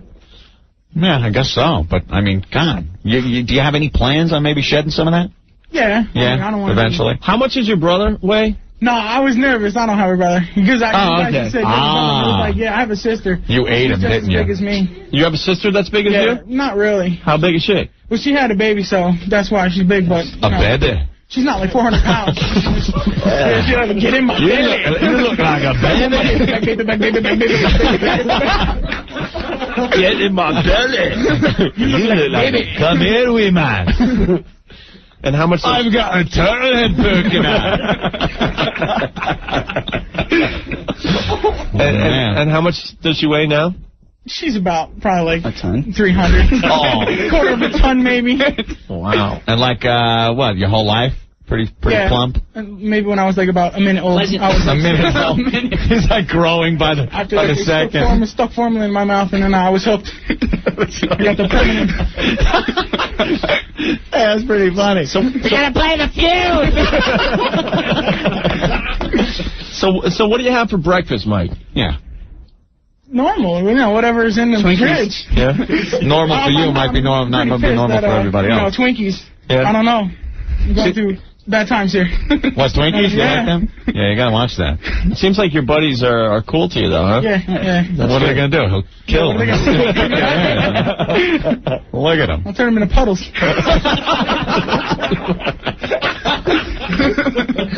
How's the chick situation? All friends to me. Nothing intimate. Oh, see, that's what happens. You're like the lovable fat guy. We got to get like the Stay Puft Marshmallow Man. We got to get the 400-pound 18-year-old to banging. Oh, God. We're going to play a new game, gentlemen. Who wants to bang a 400-pound kid? Come on!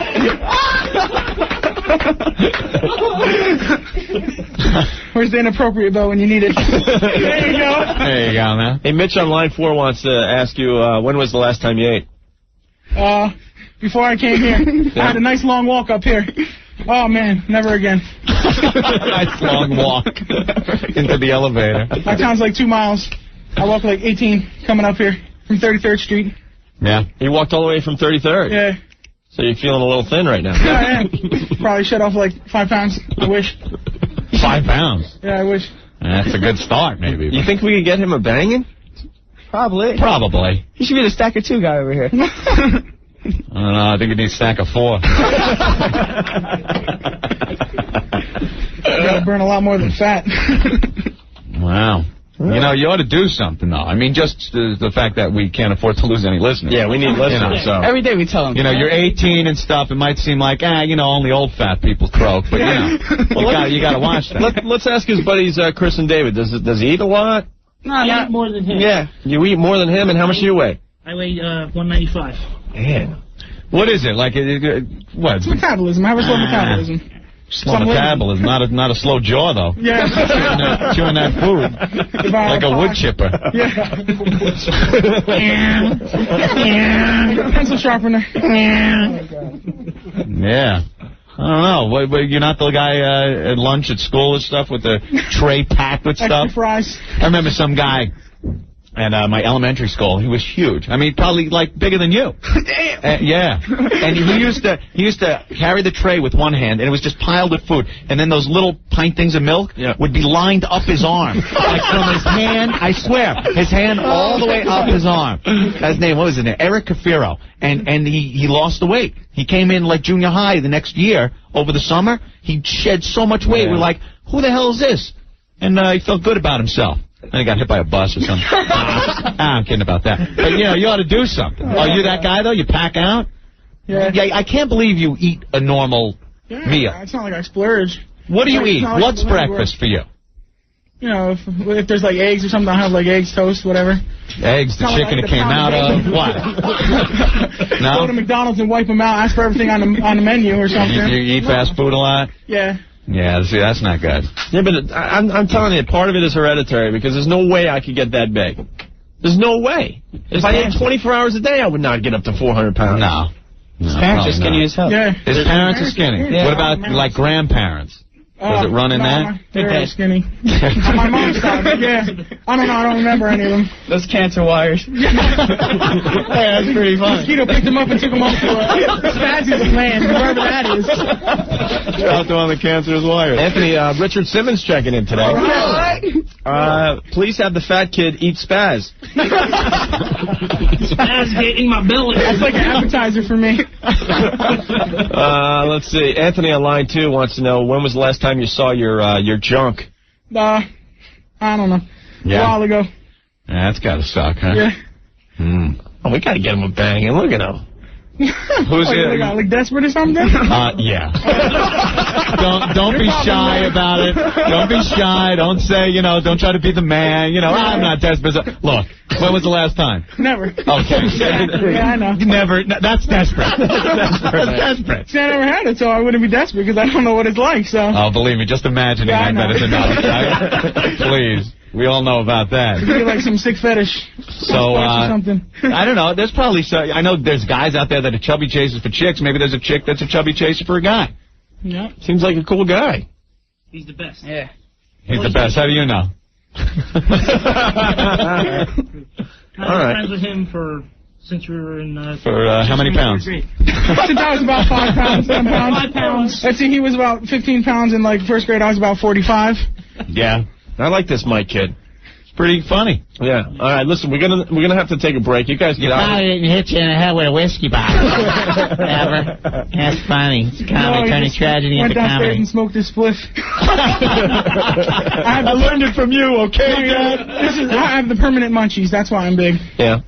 You smoked the weed? Nah. A little bit? No? A little bit of the back in the 60s, the parents. Back in the 60s, what, pounds? When you were a kid? All right, man. All right, you guys are pretty cool. Yeah, and thanks for wowing on MTV, TRL, a couple weeks ago. Anytime. And you guys hang out for the rest of the show. Who knows? We might get a lady to bang you there, Mike. Yeah, we'll put the word out over the cancerous live wires. Hope I don't smother her. Maybe she'll die. Suffocate. Have you guys been keeping track of the most offensive song contest? Yes. Yeah. Okay. Kill a Fetus. I think that's the best. Kill a Fetus is the best? Yeah. What about you guys? All in agreement? Baby Rape. Baby Rape. Very catchy. Very catchy. What about the KKK, man? Oh, yeah, that's good, too. I never heard of FBA, so. FBA is brutal. That was like an exhibition song. Yeah. That started the whole thing. Can't wait to hear the new stuff you got. Oh, yeah. We got 2 new ones that we're You going guys wailing in here. to debut next. One is okay and one is... Very funny. One could be in the running. Yeah, I think so. Catchy, you'll be humming this one. So you guys humming this one, picking your kids up from the nursery. You guys could hang out, check out the songs with us, and give your opinions, okay? Go sit on the lesbian couch out there and enjoy. Sitting on it. That's good, yeah. You're sitting right on there. Spaz is splooges and all over it. And how about the table? You see the glass table? Yeah, I saw You know it. what we're going to use that for? Oh, boy. Girl's going to come in and take a crunch on it. Nice. With somebody underneath, some lucky winner. All right, guys. All right, it's All Mike. right. Thanks a lot. It's Mike, Chris, and David. And Thanks, you're man. going to hook them up with some great stuff, right? All right, Give him some valuable prizes. All right, Ed, quick break, and we'll do the latest entries in the most offensive song contest right after these. A gigantic boom box is coming down the street. Hand me the RPG-7. And Anthony. 1027 WNEW. Anthony, remember Mickey J? Mickey J. Yeah.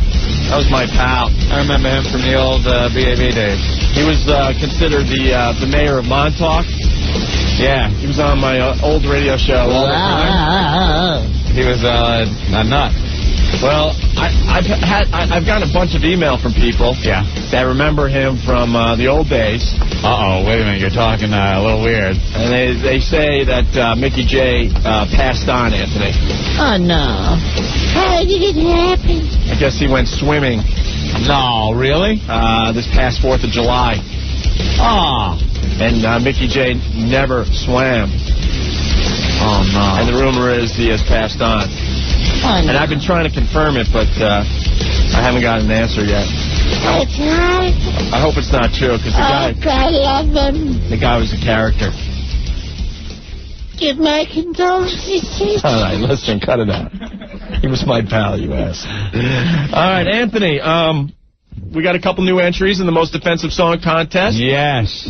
Finally, some worthy of air. We've listened to at least 30 songs in the last 2 days. Mm-hmm. Most of them went right into the garbage. Yeah, horrible. I'm sorry, but the bar has been raised to a level that it's going to be hard to match, right, Ant? Absolutely. And a good way to get your song on the air is make it so we can hear the words. That would be appreciative. How many of these did we get?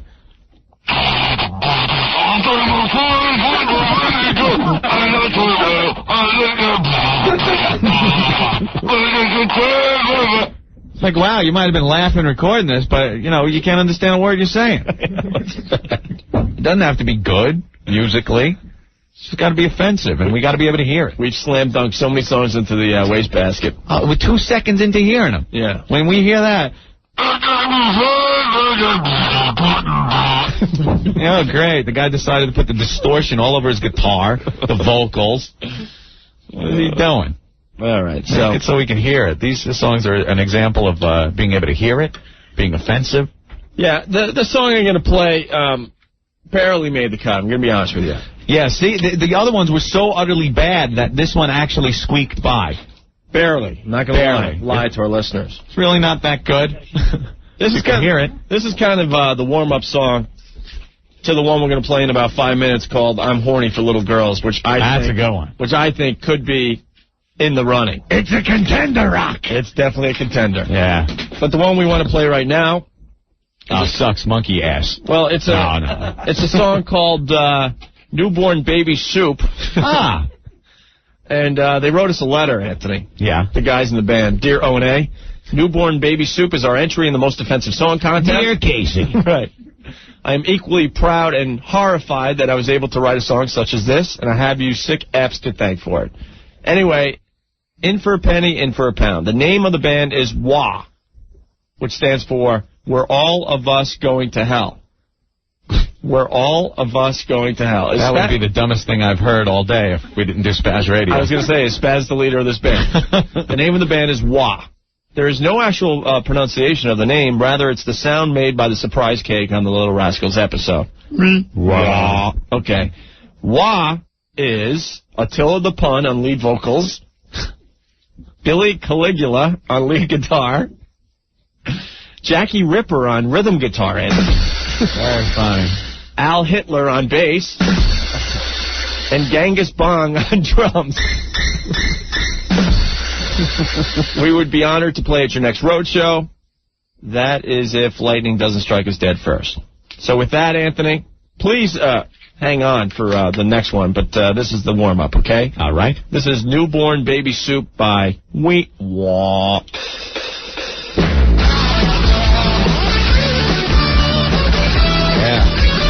We deliver kegger. When the weather's chilly, or even if it's hot, there's a special recipe I really like a lot. When I'm feeling hungry, I grab a golden spoon. Then I get a ladle and I'm singing funky tune. Newborn baby soup, newborn baby soup. A little salt and pepper, then you stir the soup. Newborn baby soup, newborn baby soup. And then a little later, look for apples in your soup. First you take the baby and stab its little neck, hang it by its little toes and drain it on the deck. Drop it in a boiling pot with vegetables and herbs. Where did I get this recipe? I learned it from the Serbs. Newborn baby soup, newborn baby soup. A little salt and pepper, and then you stir the soup. Newborn baby soup, newborn baby soup. And then a little later, look for apples in your soup. People think I'm crazy, my case is rather strange, but every newborn baby is potentially insane. You like to hold a baby, to me that's just a form. I would rather boil it up and suck it through a straw. Newborn baby soup, newborn baby soup. Little salt and pepper, and then you stir the soup. Newborn baby soup, newborn baby soup. And then a little later, look for apples in your soup. Newborn baby soup, newborn baby soup. Stir the soup, newborn baby soup, newborn baby soup. Apples in your poop.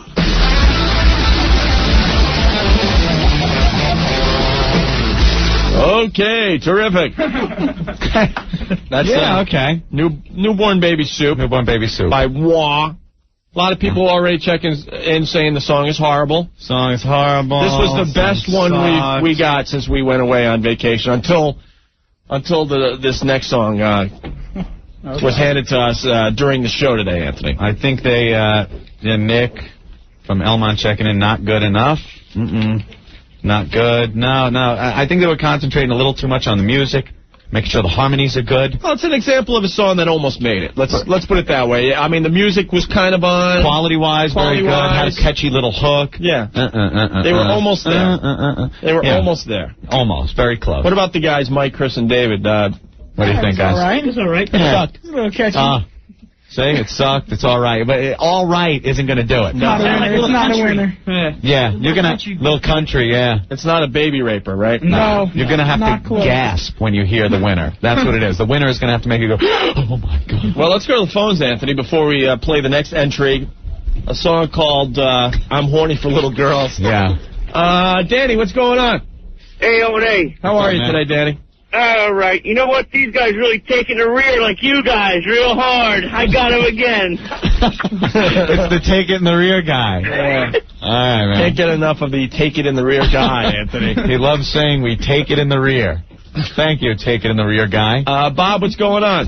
That was the worst song I've ever heard. Yeah, pretty bad, huh? Yeah, I tried to get through while you were playing it to tell you to turn it off. Well, we're giving you an example of some of the stuff we've gotten. That's the best song that we got in the last week and a half. You should have slam dunked that one. That was bad. All right. Well, we got one that's going to make up for that. Trust me. Hey, if you can play the KK song, I never heard that one before. Oh, Jesus, man. I don't know. We'll play it again at the end of the contest. You got it. All right, thank Later. you. All right. Let's make See, those are the ones that stand out in people's minds. The KKK. Well, I don't know. But the hook on that. Hanging from a tree. Ashley. Hey, Hey. that song was so stupid. Okay. I'm a 16-year-old girl, and I could write worse songs than that. Oh, yeah? That was so Maybe we could write together. I think she looks good. All right, well. You like fat guys? All right. Well, thank you, Ashley. Okay. Yeah, I don't even think we need to go to the phones anymore, Anthony. Yeah, I think, I don't think that one's going to cut it. Newborn Baby Soup by Wah. But thank you for your entry, and thank you for your... I encourage them to send in another entry, though. Yeah. I think they're close, Anthony. Yeah. With a few weeks left in the contest, I think they have what it takes to maybe, do a little better than this. Throw in a little racism, maybe. You're in. That goes over with the It gives our listeners a taste of what we've been getting lately. Yeah. And that's one we could hear. That was one we could hear, and we thought almost made the cut. Almost. But, Anthony, while we were doing Spaz Radio, I don't even know who took the package, but some guy, stopped by the station. A guy that wants to be known as Q. An example of a good one. Oh, yeah. We liked this one. Yeah, let's remind people it's the most offensive song contest. Anthony. Right, and the purpose of the most offensive song contest is to write the most offensive song. Yes. Which we will judge. Now, you can't win this contest if the song isn't offensive. So that's why we're airing these. Correct. And, of course, we in no way condone the activities that are described in some of these songs. Oh, no. These are not necessarily the ideas of the Opie and Anthony Show or any W or CBS or Infinity Broadcasting or anybody else. Right. That we have to say. With that said, Anthony, let's play the latest entry in the most offensive song contest. Yes. It's by a guy named Q. Q. The song is called I'm Horny for Little Girls. All right. You might recognize this song. Yes. Each time I see a little girl, 8 or 9 or 10, I can't resist the urge to stick my tongue inside of them because I'm horny for little girls. For little girls have hairless little I'm horny for little girls. I get them hot on alcohol and pot. That little butt surrounds so tight and shiny, it makes you want to stash your junk inside her. I'm horny for little girls. I want to bang them all, sometimes as young as 1 or 2, and then I kill them when I am through. I'm horny for little girls. I tape their mouths and tie them to the wall. I'm horny for little girls. I bite them and I make them lick my butt. Their little nips so helpless and appealing. I want to slice them off and mount them on the ceiling. I'm horny for little girls. I'm horny for them all, no matter where, no matter who. Without them, my old would be blue. I'm horny. I'm so horny. I'm horny for little girls.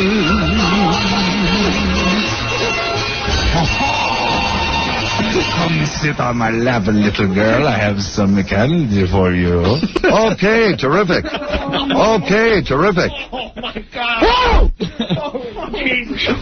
Wow. Now that is a classic offensive song. Bravo. You've done a bang-up job of offending a lot of people with that one. That's Q. I'm horny for little girls, Anthony. Wow, look at the reviews coming in. Unbelievable.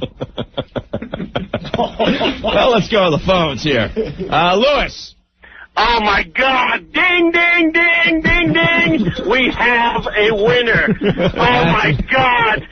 Hey, guys, I think you better leave the studio now. The lightning bolt is coming for you. Well, is it better than the KKK man? That's what we got to ask ourselves at this point. I'm not sure because I must admit, I missed the KKK song. Yeah. I can't wait to hear it. Okay. But this song is just, oh, man, this song is a killer. All right. This is the example of what a song should be. All right. Thank you, Louis. Hey, dude, I got some quick advice for the guy to lose some weight. Yeah. Great diet plan. I tried it out. I used to weigh about 400 pounds myself. I'm now 197. Great plan. Duct tape over your mouth, Papa. Duct tape. Thank you for that. Mike in the studio, 18 years old, 400 pounds, hanging out with us today. All right, well, let's get some more reviews. Oh, John Benet Ramsey checking in. I love the song. Let's go to Chris. Chris, you're next on NEW. Oh, Pat, how you doing? How you doing? This is the hands-down winner. This is just too funny. Isn't that a good one? No, is it? All right, bye. Is it better than the KKK man, though? You know, it's a totally different subject. Yeah. And I think it's equally as offensive. Yeah. And it's very creative. All Who right. would think someone would use a Chevalier song? You know? I mean, you got to give him credit for that. You got to give him a lot of credit there, Mikey. You know, he totally went off the racism and went right to the, screwing the little girls. Tony! Yo. Hey. Listen, big F you to Q, because I'm going to church right now just for listening to that. Yeah. All right, Tony, thank you. Guys. Let's go to Mike. A lot of people shocked at this point, Anthony. Mike. Mike, what's going on? Yo. Oh, my God. I had to chop off my ears for listening to that. Yeah, that's pretty bad. It's just me. Was that guy French, out of curiosity? Yes. Maurice Chevalier. Yeah. Oh, God. Well, it is the most offensive song contest. We can't sugarcoat this thing. Well, I know I have a sister in my house, and I hope she didn't hear that, okay? All right, thank you. My parents are wondering. Getting a lot of this gong, okay, horrific, contest over. Steve, what's going on? Oh, man, that was great. Yeah. Absolutely great. Yeah. Yep. All right. I just want to know, where did you get all my ideas from? Huh? What? Huh? What? Where did you steal all my ideas from? Who's I'm this? just kidding. Who's this, Howie? All right, Steve, thank you. There was a joke in there somewhere. Woody Allen checking in. Yeah. This even insults me. He wrote. Eddie, what's going on? What's up, guys? Hey. This song was not, it wasn't offensive, it was just funny. All right, so you're still Not voting. offensive. So you're still you're still voting for the KKK man? KKK. I even dumped out of that. Oh, my God. Yeah. Josh, what's going on? Yeah, when you have the line like that in the song. AIDS infested. AIDS infested. Yeah, Josh. That is the most offensive song I've ever heard. All right. That's the best song ever. So see, it might get some of the extra votes by being funny. People might say, it's funny, it sounds good, I'm going to vote that one. Well, funny is part of it, though, I believe. It sure is gearing up to be, but Part. I just said a part. Because you take the KKK song, musically, it's an abomination. Right. And you got to consider everything. Is there a little fun to it? I don't know. I don't know, because we don't decide even the rules to this. No, the people will judge what is the most offensive. If they want to decide that the offensive songs are kind of better when they're a little funny, then so be it. All right. Let's go to Kim. So far, I think that's a great song, very funny, but I still think the KKK song is by far the most offensive song I've ever heard. All right, Kim? Yes. Infested. Okay. Come on, Yeah. How are ya? Good. What's up? Besides the song being offensive, you guys are laughing about it. That's even more offensive. It's a nervous laugh. Oh, it's very nervous. It's a nervous laugh. You guys were hysterical. Well, yeah, that song's Come on now. All right, Kim. Thank you. Thank you. Bye-bye. Let's go to Dan. Dan, you're next on NEW. What's up? I got to say that the KKK song is much worse than Much worse than more offensive. I'm horny for little girls. The KKK song, that you can't even show your face if that's your song. Yeah. Yeah, that's true. I think my vote's for the KKK man too. Now that I think about it a little bit here. Mine too. Thank you. I wrote. What? Go ahead, Dan. Oh, we lost him. Hair Lip checking in from Jersey. Little girls makes me feel like watching Full House naked. Hey, Karen, what's up? Karen. Hello. Yes. What's up? Hey. Hey. I just want to say that. All right, I'm dumping out for the sake of the radio show. Jesus Christ. All right, that was just over the top. Oh, my God. Old Dirty, what's going on? Yo, let me tell you something. OD, yes. Yo. I dedicated the original when my daughter was born. Yeah. But yeah, let me tell you something. That song gives you more of a visual. What's It's like so disgusting, B. I was gonna throw up when I heard that song, kid. Well, yeah. Which daughter, Old Dirty? Huh? yo, Anthony. Why, man? Hey, Ted Bundy checking in. Those were my lyrics. He stole my song. Yo, let me tell you. Now, I don't know. It's between that and the KKK, but he came pretty close, man, this KQ. Yeah, we'll have to wait and see. I'm sure it'll be on the unofficial website for everyone to vote soon. Yeah, yo, fat boy. You better lose some weight, man. $4 ain't healthy, kid. $4. Remember what happened to Big Pun, yo? Yeah. You don't want to end up like Big Pun. No. All right, thank you. All right, baby, peace. All right. Roman Polanski voting for the Little Girl song. All right, Jay, you're next on NEW. Yeah, guys, I think we really have to go with categories. It's like comparing, like, pitchers and batters. You know, You think? I don't know. you get a whole award show together, and, you know, Wow. Yeah. Benini will show you, you know, you could have a whole big party. Wonderful. I love the wonderful little girl. All right, Jay. All right, guys, syndication now. Thank you. We got King Gamp to convulse on the floor. All right, Sam's going to explain why this song is more offensive. Sam, what's up? Hey, guys. Hey.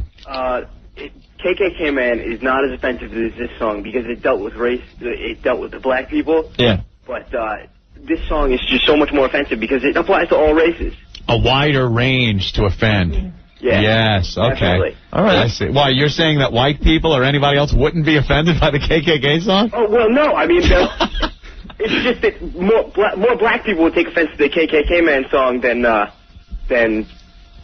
any other group. So this song, just anyone who has a little girl finds this offensive. Yeah. Well, I kind of see your point, sure.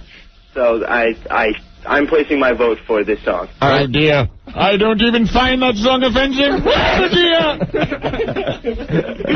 I'm horny for little boys. Yes, William. Oh, dear. Vinny the Racist checking in. We haven't heard from him in a while. Vinny? What's up, fellas? Hey, Vinny. Yeah, you know where I'm throwing my vote. I love that KKK song. Really, Vinny the Racist. Classic. Yeah? It goes right down with the Beatles. Led Zeppelin. That is a classic. Who's the composer of that, by the way? I have Another pseudonym. Yeah, I have to look back at my notes. I forget offhand. Or they're going to have that at Sam Goody's. Is it going to be on sale soon?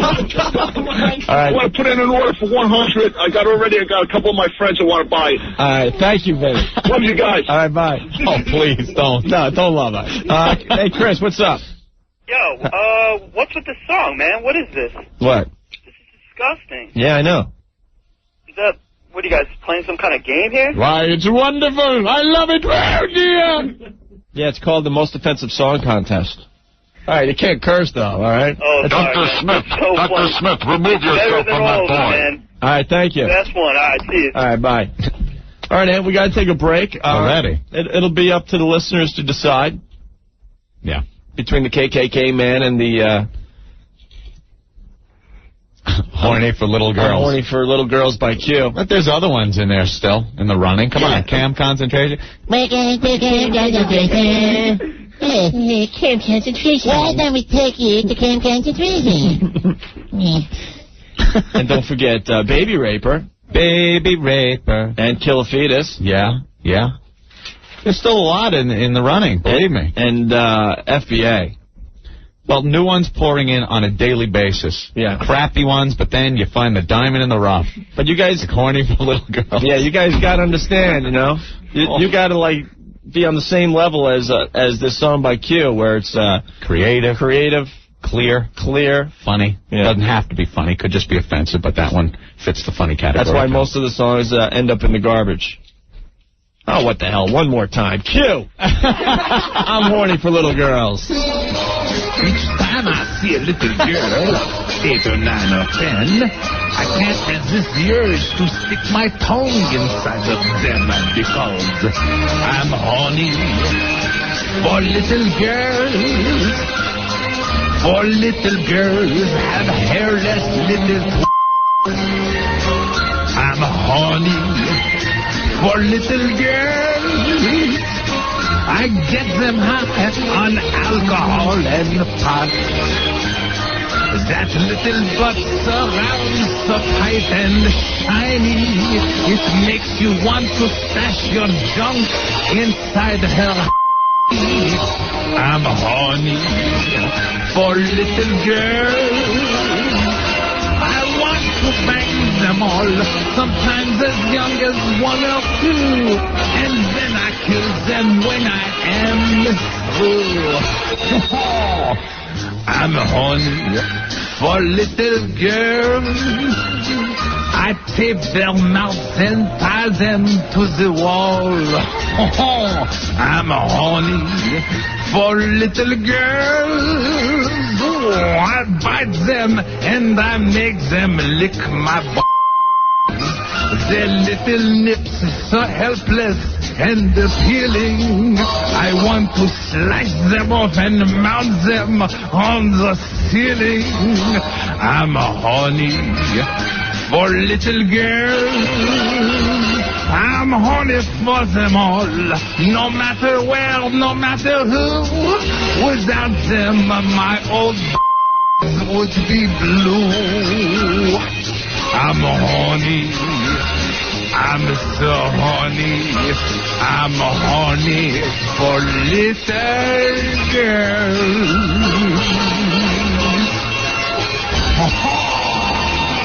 Come sit on my lap, little girl. I have some candy for you. Opie, you're a sick-ass man. Anthony. You're not a jackass. You're obviously a stud. The Opie and Anthony Show. It makes me sick. 1027 WNEW. Filter coming to town, Anthony. Yeah, April 20th at the Hammerstein Ballroom. Man, we have tickets to give away to that show all week, right? Yes, we do. We'll try to give away a pair before the end of the show, matter of fact. So if you're a Filter fan, stick around, okay?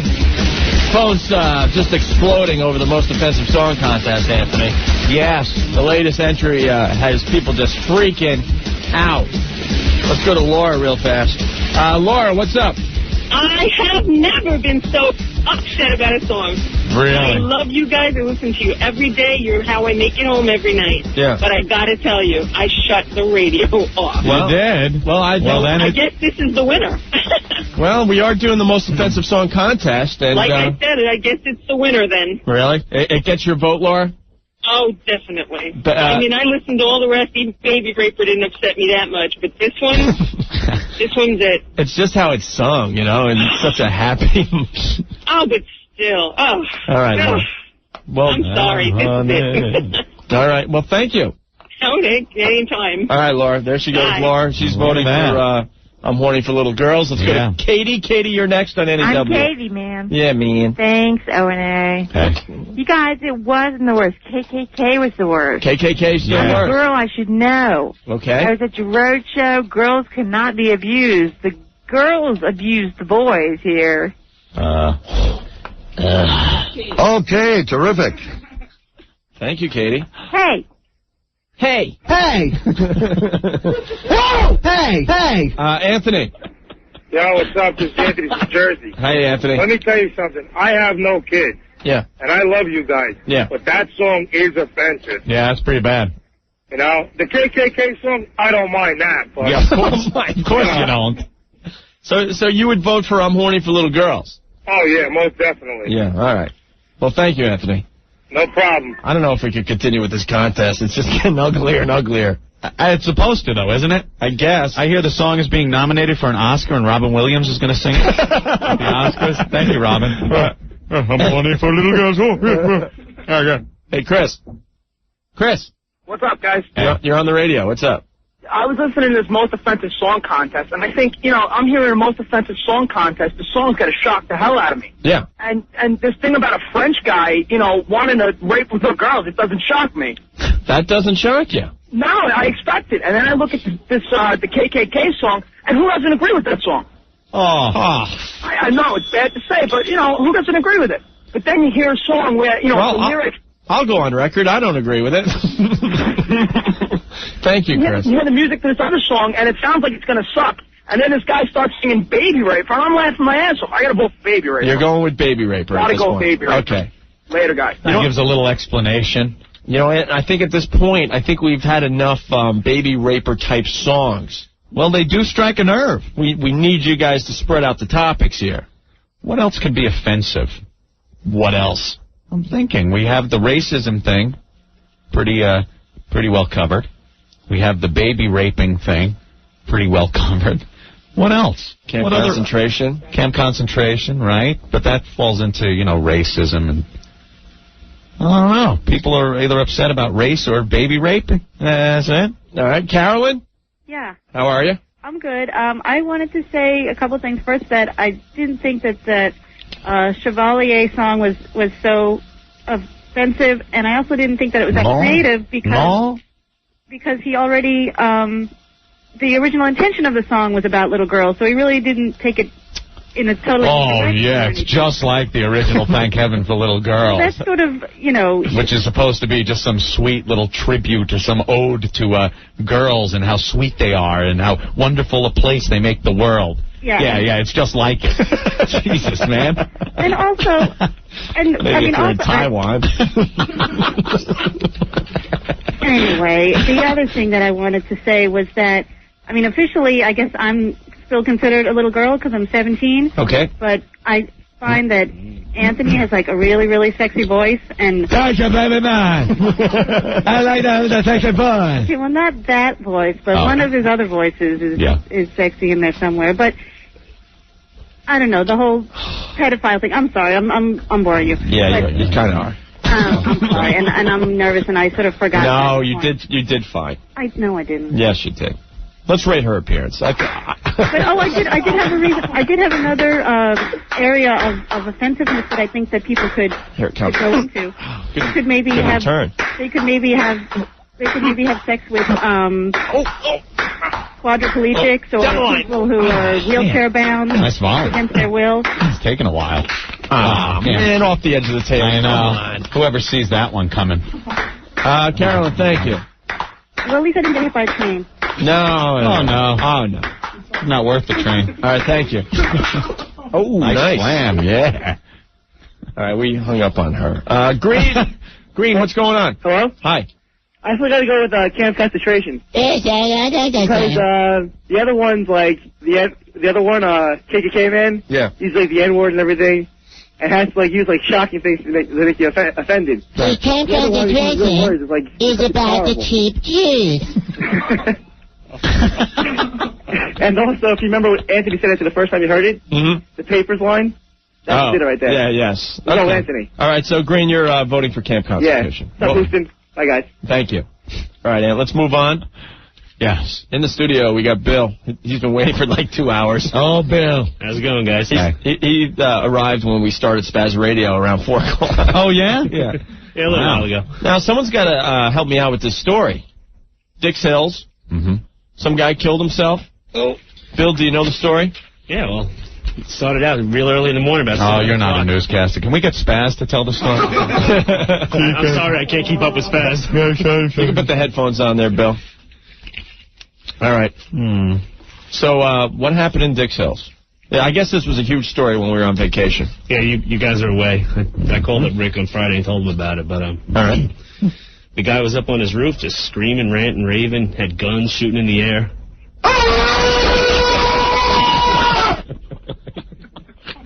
Yeah. He spent all morning up there and come around 1:30. Looks like something went on. Someone said something to him. He dove for the gun and just blew his brains out all over the place. Hey! Now, all right, so he committed suicide on the top of this roof. Yeah. After a standoff of what, like 5 or 6 hours? No, it was more like 7 or 8. 7 or 8 hours? Yeah. Hey! Whoa! Hey! Whoa! And he was drinking on the roof, right? Yeah, he was drinking in the morning. In the morning? And he went on the other side of the roof and blew his brains out. Yeah, he grabbed the gun, slid down the back of the house, and bang, shot went off. And Bill, why are you here? Well, because I videotaped it. Wow. You were there? Yeah, across the street. It was your neighbor? Yeah, I never met the guy. I'd only been living there about a year. Kind of a loner. Always kept to himself. That old gag. Really? Well, there's some others. There was a whole story behind it, too. Yeah, what's the story they're starting to say? Well, at first they were saying that he might have killed his son. And then when the cops came, is when he ran up on the roof so they wouldn't take him in or something like that. All right, let's see. Gunman killed himself. 8-hour standoff with police. Implicated himself in his stepson's murder. Let's see. His 19-year-old stepson missing since September. This guy called the local cable TV station. What was it, News 12? Yeah. Figures. Called News 12? News 12 getting the coup. The crack team. Man, if I'm going to take my own life, I'm calling CNN. Call a real news station, not News 12. And now the weather from your backyard, Anthony. News 12. Did they send that hot chick, the blonde? They sent some guy down there. See, a lot of people aren't from Long Island. News 12 is the local little news station. Hey, they're award-winning. Award-winning. Come on. They basically have one newscast that they run over and over and over again all day long. You know what was funny? I was watching News 12 when the Gulf War started. Like, I was going all over the place. CNN, of course, shows Baghdad, just tracer rounds flying up in the air. I switched to News 12. Their pre-recorded news they did that morning was still showing a guy making a cake. I'm like, there is a war going on, and this guy on News 12 will show you how to make a cake. News 12, Long Island, from your backyard. Right. Got the voice down, too. Right. From Queens to Riverhead, who gives a crap?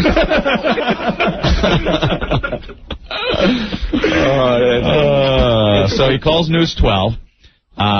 Send him down there. Let's see. This TV station tells the news that his son's body parts have been found, and he was thinking about killing himself. Cops from New York City never told him about the dismemberment. Oh, they found the stepson's body, like pieces of his head. It's a Tupperware box. With scrawled on his skull in magic marker, anti-gay and anti-black epithets. He was biracial. His father was white, his mother black. And then he shot himself. So this guy gets implicated in his biracial stepson's murder, because they find the stepson's skull with anti-gay and anti-black epithets. The guy did it, so he shot himself. And you videotaped it. Yeah. That's great. Because he lives across the street. And I even brought it in for you guys to see. Oh, it isn't like the Arbud Dwyer, is it? Where you see the blood just coming out of his face? No, I didn't get that kind of shot. He slid down the back of the house. Oh, you didn't do a 2-camera shoot, Desi? No, sorry. Have another camera on the backyard? Wait, cut the camera too, Fran! Look, he's sliding off the roof! Battery crapped out. Battery crapped. You're like, come on, kill yourself! My battery's low! I gotta get on the O&A show. Was anyone else filming it? At the time, I didn't know, but it turns out the next day some guy shows up with his video camera, but he stopped filming about an hour before the guy did it. So lost out. And the big news, all the news agencies want a copy of Bill's tape. Wasn't News 12 there? Didn't they tape it? They weren't smart enough to turn on their camera? No, they kept everyone a half mile down the road. They totally blocked even off the news. a mile radius. But you were there, out your window? Yeah, they wouldn't let us out of the house because the guy had guns all so over your the roof. videotape. Oh. Yeah. Were you scared he was going to shoot at you? Nah, because I saw him shooting the shots in the air in the morning, and that's all he seemed to be doing. I mean, he wasn't pointing it at anybody. Oh, he couldn't just lean the barrel down at me and take a shot. I'd have had that figured out. You have any guns of your own? No. Could have traded fire. That could have been fun. You know? Imagine that. The guy's thinking he's going to be all hot, taking some shots, maybe take his own life, and he gets popped by the neighbor. Damn, who saw that coming? Talk about friendly fire. Yeah. So what you see on the tape, Anthony, because this is radio, the guy goes on the other side of the roof. So now you can't even see him in view anymore. Oh, it's sort of like a PG movie. No, but he used a big gun. He used a Did he? Yeah. Was it a rifle or It looked like it was probably a 44. Oh, Presley, yeah. Just a big gun, and then you hear the blast, and it was all over at that point. All right. Great. Right there in Dix Hills. Would you like to see the video, Anthony? What's more amazing, okay, that somebody did this, or that there was even somebody half black living in Dix Hills? I think the latter of the two. I smell a song coming. Could be. Oh, what do I have to watch? I hate watching people. People send me this gross stuff on the email. I don't even look at it. Just go. Sex rules, like violence. I don't like. You're the only one that hasn't seen it. Go in the other room. Mark, turn on a mic for Anthony and just look at it real fast. It'll take 30 seconds. 30 seconds. It's really not that bad.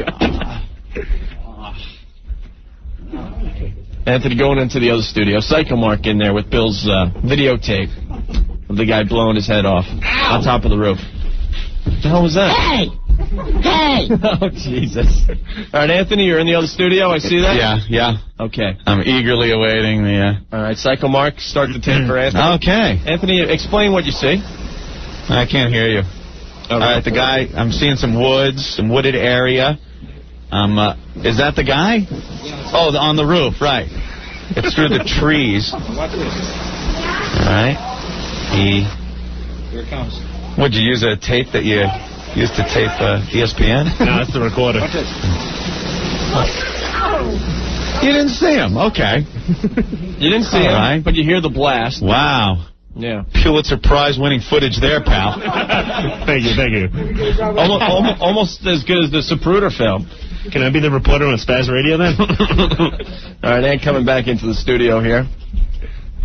See, it's not that bad. But talk about the missed shot, huh? Yeah, I know. I know. It's kind of like the Zapruder film. No, you saw Kennedy's brains hit the hit the thing. Hit his wife. But the interesting part, he has like 18 minutes of footage. What else is on there? From the standoff. He made us like a best of tape. Yeah. Oh, good. A highlight reel. At one point, he took his clothes off to show one of the cops his tats because he was a veteran too.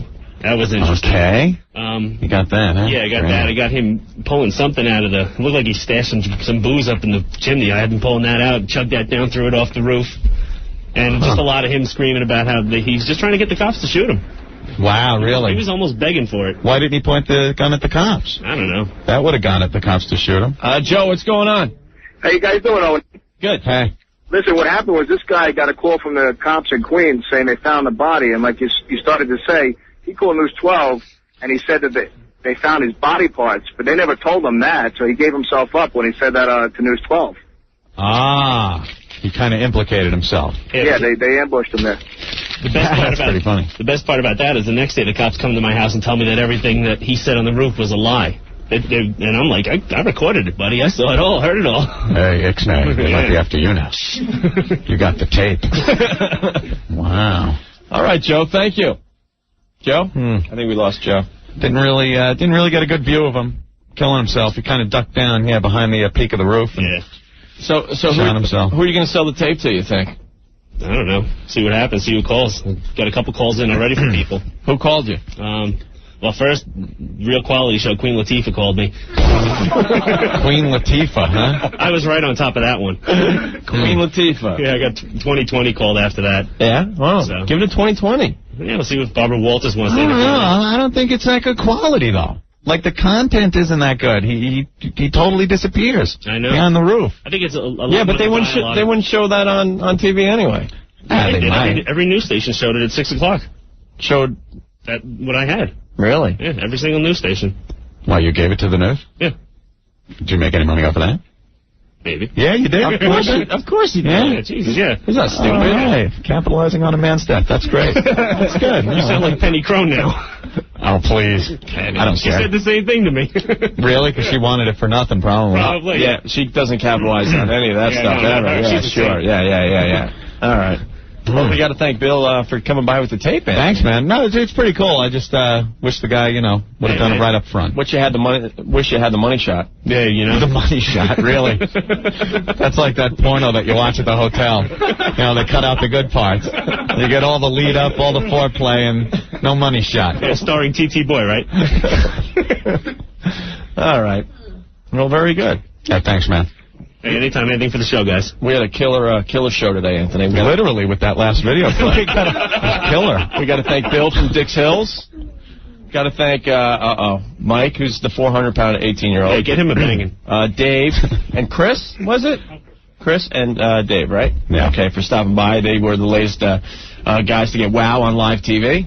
Bravo. But this guy beat you. I mean, you got a live WOW on TV. This guy got, like, his live suicide on TV. You should have, you know what? You could have done that. You could have, like, held your arm out with a WOW sign, and right when the guy blew his head off, you could have had WOW right in the frame. Now, that would have been great. That would have been killer. All the news footage, they would have had to show. When I was getting interviewed by all the 500 news reporters around me, I was just sitting there thinking to myself, damn, I wish I had a WOW sign or a trombone sign. Rusty trombone. I believe the gun he used was a rusty trombone. His name was Dirty Sanchez.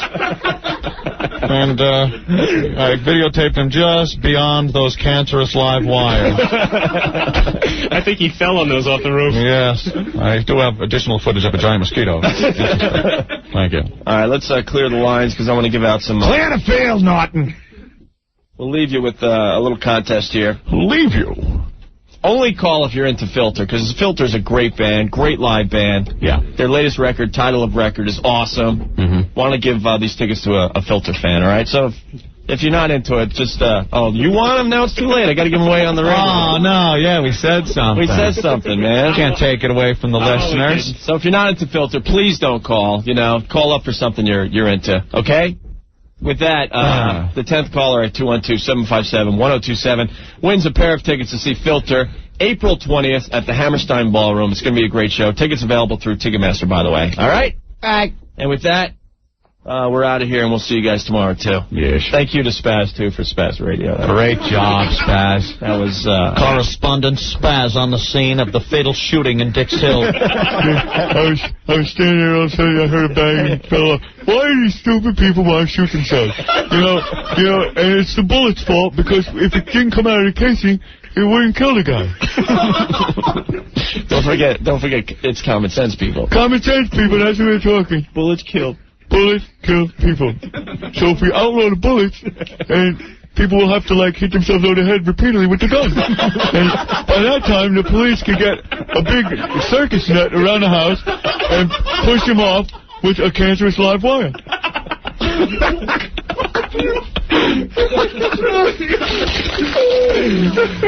Bravo. Oh, my God. Yeah. All right, we'll see you tomorrow, man. Yeah, with that, thanks for listening. We'll see you guys tomorrow, too. Opie and Anthony. We found a girl that could shoot stuff from her private area. More stupidity on the way. 1027 WNEW.